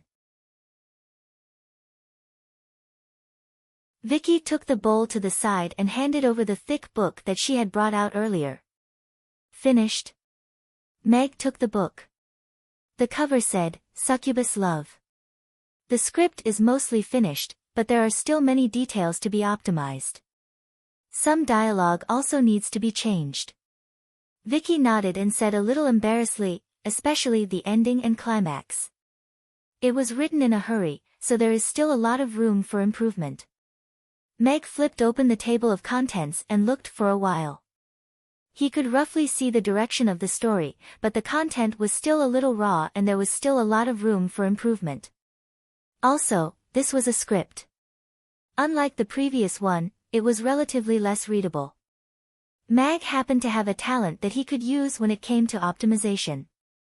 Very good. It's already very good to be able to finish to this extent in such a short time. Meg closed the script and smiled. Then I'll take this script first. You continue to optimize the script. I'll find an author to adapt it into a movie and release it first. You're going to change it into a movie first? Vicky was a little surprised. Yes. After all, this is a brand new story. It's not realistic to directly attract the audience to the cinema, so I plan to adapt it into a movie first and try to make it explode in the industry. This way, the follow-up publicity will be twice the result with half the effort. Meg nodded. You're really far-sighted.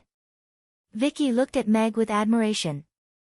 His understanding of business operations had indeed far surpassed hers. Don't worry. I'll show it to you after it's finished. I'll only publish it when you think it meets the requirements. Meg looked at Vicky and said, This is your work after all. I'll fully respect your opinion. Vicky nodded with a smile. Her heart warmed. She was indeed touched. Then I won't go to Rodu often. After you're done with the draft, send me a message directly. I'll come and get the script, Meg said as he was about to get up. Vicky stood up first. She looked at Meg, and said, Wait a minute, about the question of the actor. Are you sure you've already chosen someone? How's the acting? Meg thought for a while and nodded. I think the acting is not bad. It's just acting as you are. Vicky's expression was a little strange. Meg did seem to be acting as he was. After all, although he didn't kill the great old one, he did seal it. But who was the succubus? What about the succubus? Vicky asked. That's an employee of my restaurant. She's quite talented in acting. However, after your reminder, I also feel that there's a need to send her to you to learn how to act so that she won't be a burden when it's time to go on stage. Meg nodded thoughtfully. Actually, I have quite a wide range of acting roles. Vicky flipped her hair and tried to show an expression that she thought was charming. You're still young. You have to grow up. Meg glanced at her and shook his head. You can go. I'll give you the script when I'm done, Vicky said angrily as she got up to send him off. Come over when you're free. I'll treat you to barbecue, Meg said with a smile as he got up and walked to the door. Vicky wanted to have some backbone and refuse, but when the words reached her mouth, they became, "All right, I'll definitely come." Barbecue was simply too delicious. It was irresistible. Meg returned to Chaos City with the script, and then ran to Cynthia's house. He knocked on the door, and Cynthia looked at him with a yawn. She looked sleepy as if she had just woken up. "Take this. This is the first work in your agreement." Meg handed the script over. Succubus? What a tacky title, Cynthia said with disdain as she took the book with a frown. What about Phantom of the God of Cookery? Meg asked. Even more tacky, Cynthia answered seriously as she looked at him. Meg was silent for a while before he said, "This was also given by that person." "What genre is this? Is it a script for a play? It seems a little different."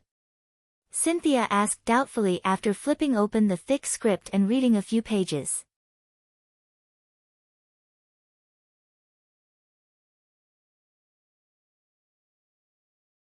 Chapter 2356.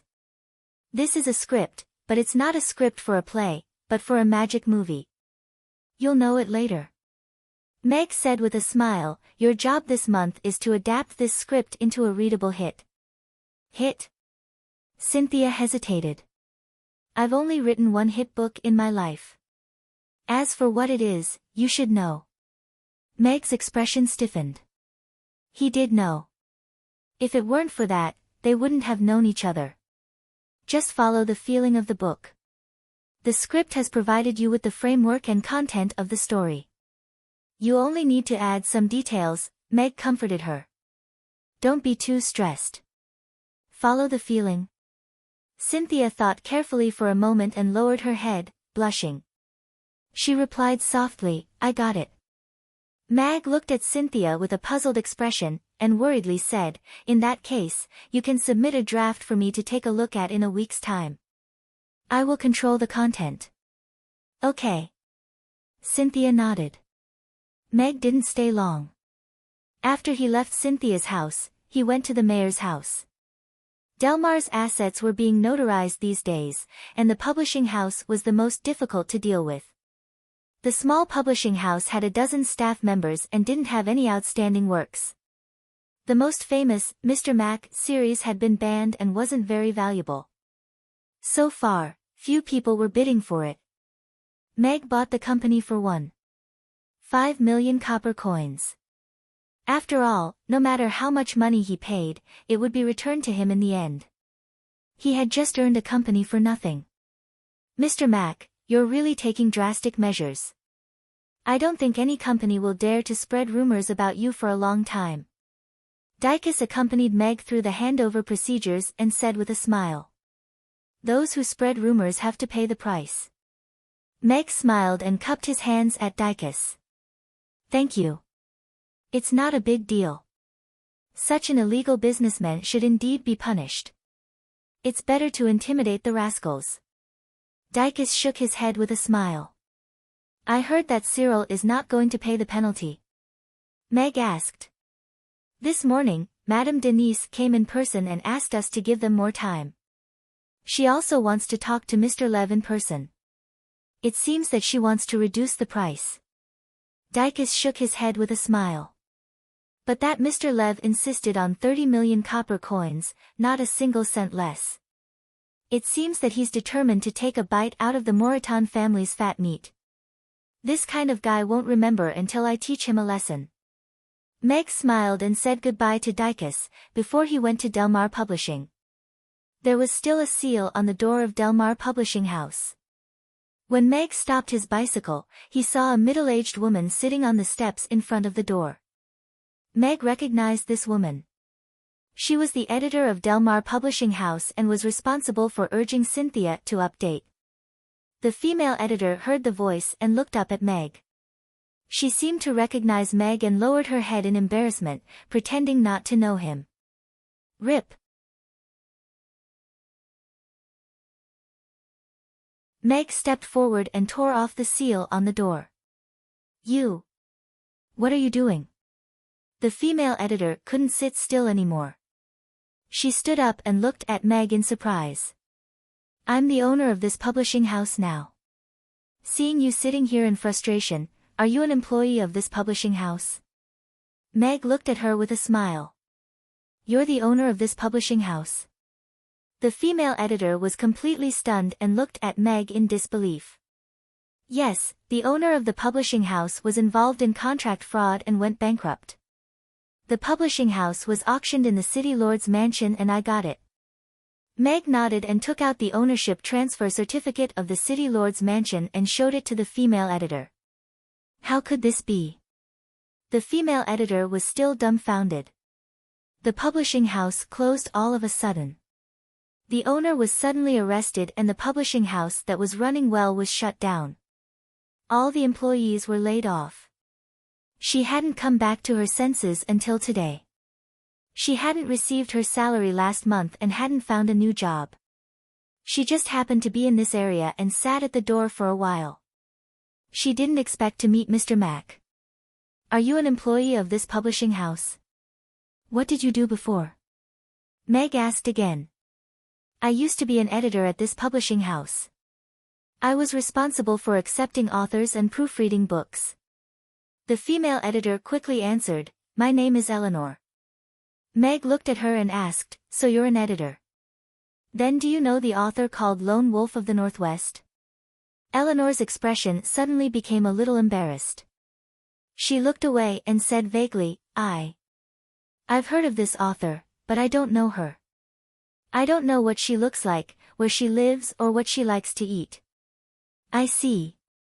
Meg nodded and said regretfully, I thought that the author was quite talented. If you know her, maybe you can help me get to know her and send me some razor blades or something. Eleanor pretended not to hear him and prepared to leave. It was too awkward to meet Mr. Mack. Eleanor, I'm planning to reopen this publishing house. However, I'm not very professional and the publishing house is lacking manpower. Are you willing to join me? Meg looked at Eleanor and said with a smile. Eleanor was stunned. She looked up at Meg and asked, You mean, you want me to continue working at Delmar Publishing House? No, it's a brand new Mamie Publishing House, Meg said with a smile. Eleanor looked at Meg's gentle and kind smile, and her heart skipped a beat. She nodded almost without hesitation, and said, I'm willing. Very good. Show me around this publishing house first. Meg pushed open the door. Introduce me to your former colleagues while you're at it. All right. Eleanor quickly followed, and showed Meg around the publishing house. The most valuable asset of the publishing house was this house, which accounted for about 90% of the auction price. The publishing house had accumulated some works over the years, but they were all works that were not well known. They were barely surviving, let alone becoming popular. However, although it was small, it had all the essentials. This publishing house had all the staff, and was fully capable of planning and publishing a book. After listening to Eleanor's relatively fair introduction of her former colleagues, Meg gave up on the idea of recruiting them back. He had no plans to publish a large number of works at the moment. His first work was still in the process of being polished, and he didn't need anyone's help in typesetting and printing. From today onwards, you'll be the company's deputy editor. Your monthly salary will be 6,000 copper coins, Meg said to Eleanor.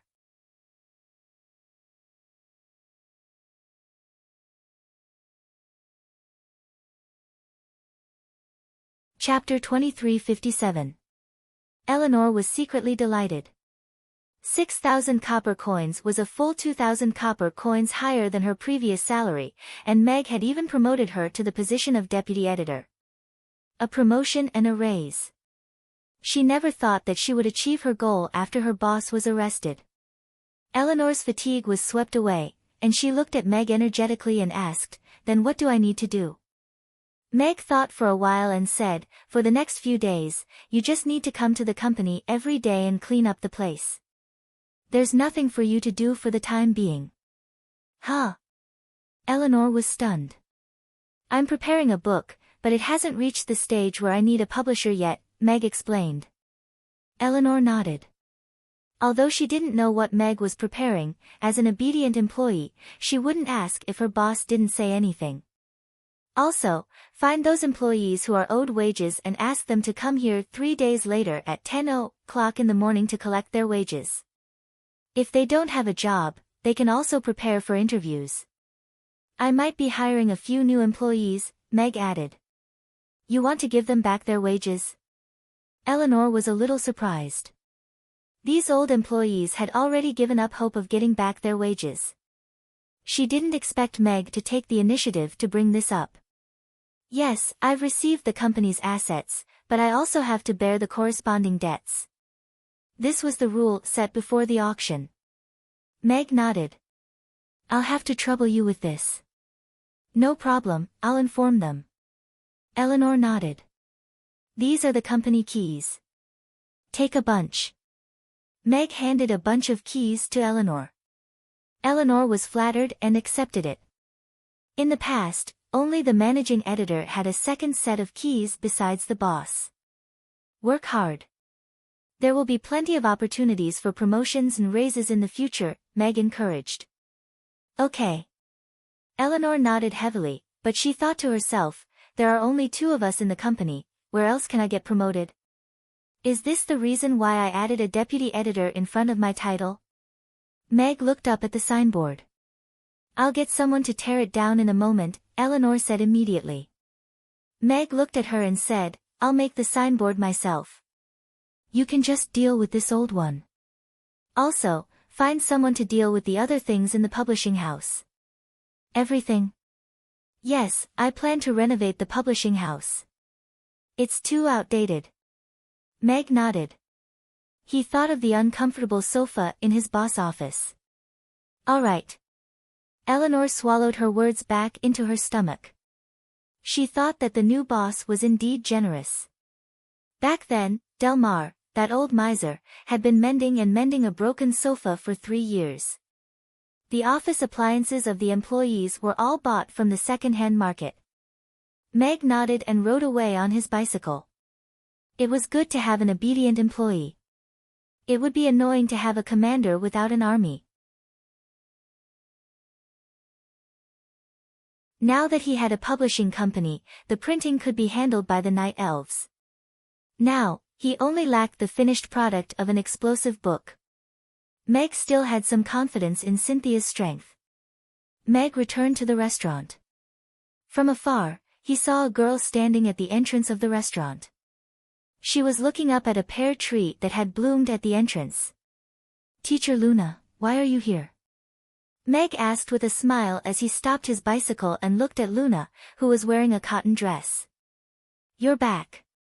Luna turned to look at Meg with a gentle smile on her face. I'm here to discuss with Mr. Meg about starting classes. The children have been attending classes for a week, and the effect of the enlightenment is good. After our discussion, we feel that we can start some practical classes to let the children experience and adapt. Then let's go in and talk. The restaurant is not open today. Meg opened the door and went in. Luna followed him in. Seeing Meg coming out of the kitchen with tea, she asked casually, Is the madam not home? She has something to do. Meg placed a cup of warm water in front of Luna. Oh, that's a bit unfortunate. I think she should be a very beautiful woman. Yes, a very beautiful woman. Meg nodded with a smile. Luna smiled faintly and took out a class schedule and placed it on the table. Take a look at the class schedule. I have arranged 2 classes a week for you, one on Monday and one on Friday. The class duration is 2 hours. What do you think? If there's no urgent matter, I guarantee full attendance. Meg nodded with a smile. Luna's schedule avoided the restaurant's working hours and left some time for him. It could be said that she was very thoughtful. As for the 2-hour duration of each class, Meg was the one who had suggested it. Learning to cook was different from learning in class. It was about practice. Without enough practice time, even if you were a genius, it would be difficult to become an excellent chef. Meg only had 2 classes a week, which added up to less than 4 hours. If he wanted to nurture an excellent chef, this amount of time was far from enough. However, Meg liked to accept challenges. He wanted to make a group of little fellows fall in love with cooking and nurture them into the best chefs on the Norland continent in the future. He wanted to make Hope School the Huangpu Military Academy of the culinary world. Just thinking about it made his blood boil. Are we selecting students tomorrow? Meg asked. Yes. We have already informed the children of the various practical classes, and let them choose to sign up voluntarily. Luna nodded with a smile. The number of children who chose your God of Cookery advanced course is the highest. There are more than 400 of them. I'm actually so popular. Meg was a little surprised. He thought that learning to cook was a tough and tiring thing, and the children would not like it the most. These children are scared of being poor. If they become chefs, at least they won't have to worry about going hungry, Luna said softly with a pitiful look in her eyes. Meg's heart also tightened. He recalled the time when he had just transmigrated to this world. Amy hugged the hard and coarse biscuits and chewed them with relish. Some children had a tougher life than that. I can only take in 100 students in the first class. It seems like I have to be ruthless and eliminate a lot of children, Meg said with a smile. What are your requirements?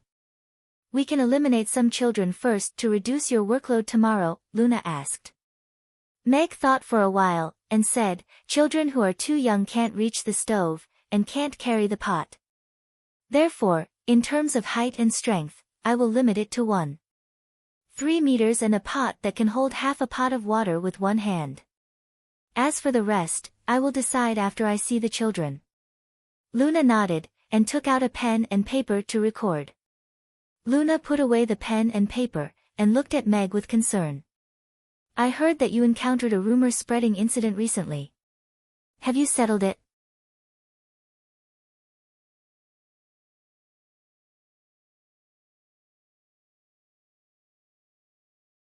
Chapter 2358. Luna didn't stay at Amy's for long before leaving. Meg took out a small notebook, and started to prepare for his lessons seriously. The good thing was that he didn't have to worry about the lack of students.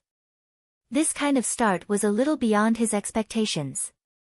This meant that he was about to gain 100 loyal fans. And these 100 loyal fans could bring him even more rewards in the future.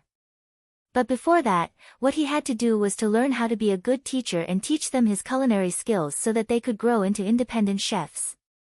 Eliminating some children who were very curious about this made Meg a little uneasy. Meg went to the dormitory, and found Angela, who had just returned from outside. He said, Angela, go to Rodu. Go to Romo Street and find the leader of the Black Cat Opera House, Miss Vicky. Tell her that I recommended you to learn how to perform. Learn how to perform? Angela was stunned. She looked at Meg with a puzzled expression. Why do I have to learn how to perform? Didn't I say that I was going to give you a chance to become famous? Now that I've given you the chance, it's up to you to grasp it, Meg said with a smile. Angela blinked, and said, Boss. You didn't sell me, did you? Sold me to an opera house. The kind that's not very serious. Thump. Meg reached out and gave her a chestnut. He snapped, a serious opera house. It's the best opera house on the Norland continent now. Angela held her red forehead, and said with an aggrieved expression, Then why do you want me to learn how to perform? I don't know how to sing operas. I plan to shoot a magic movie, and you'll be the female lead. The script is currently being polished, but you need to improve your acting skills. After all, it's the first step in a magic movie. Don't make it awkward, Meg explained patiently. What's a magic movie? It's a transmission technique that uses a photostone and magic to save the image, and then uses a player to play it. The content of the film is a story. That's a magic movie. Angela thought about it seriously for a while. She didn't understand, but it sounded awesome. She couldn't help but ask, if I'm the female lead, who's the male lead? Meg pointed at himself. Angela stared at Meg for a while and said with uncertainty, "Boss, are you coveting my beauty? Do you think you can say that in front of Lady Boss?" Meg rolled his eyes. Angela immediately felt that it was very reasonable. She smiled and said, "That's right, you don't have the guts. Lady Boss can crush you to death 100 times with one finger." Meg's mood was a little complicated. This was a situation caused by the strong woman and the weak man. She even felt that he didn't dare to have any thoughts. "If I go, what about my job at the restaurant?" Angela asked. "You don't have to worry about that. I'll be a little busy, but it's not to the point where I can't handle it." "Are you trying to say that it doesn't matter if I'm there or not? With you around, everyone can rest a little longer." "Humph. I'm leaving tonight." Angela ran upstairs angrily. Meg shook his head with a smile, and turned to go back to the restaurant. After a while, another head popped out from upstairs, and asked timidly, "Is it difficult to learn acting?" "It shouldn't be difficult for you," Meg said with a smile. "This girl's acting talent should be maxed out." "It was natural." "Then I'm relieved." Angela retracted her head with a smile. The next morning, Angela came to the restaurant for breakfast, and bade farewell to everyone solemnly. Angela finished the tofu pudding in her bowl, and then said with a little smugness, "Sisters, I'm going to Rodu to eat and drink. When I become a big star, I'll come back to visit you guys." Amy tilted her head and asked Meg, "Father, is big sister Angela going to learn hypnotism?" The corner of Meg's mouth twitched, and he almost laughed out loud. He shook his head slightly, and said, "She's going to learn acting. She's determined to be the first benchmark for succubi to leave the bathing center." Amy nodded thoughtfully. "Wouldn't that be separating herself from the masses?" Everyone laughed when they heard that. "Oh, yes. Barbara, Shirley, how's your lesson preparation coming along?" Meg asked the two of them. "Principal Luna came to look for me yesterday. She said that there are very few children with magic talent. Currently, there are only 20-odd students who can cultivate magic." Barbara sighed softly. "Although I haven't seen those children yet, I think their talent shouldn't be too good. Otherwise, they would have been accepted by Chaos School long ago." Meg had expected that too. Seeing that Barbara wasn't very enthusiastic, he seriously said, "Education is non-discriminatory. If they're willing to learn magic from you, as the only magic teacher in Hope School, you should still do your best to teach them."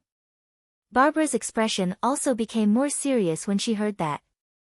She nodded, and said, "I know. I just didn't expect the percentage to be so low.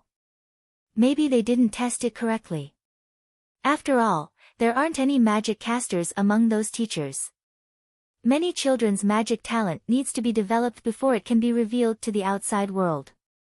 Therefore, many children with magic talent might be buried because no one noticed it," Irina interrupted. Barbara's eyes lit up, and she was instantly filled with enthusiasm. "That's true. Then, wait for me to slowly discover it. There are over 3,000 children from different races. I don't believe that only a few of them can learn magic.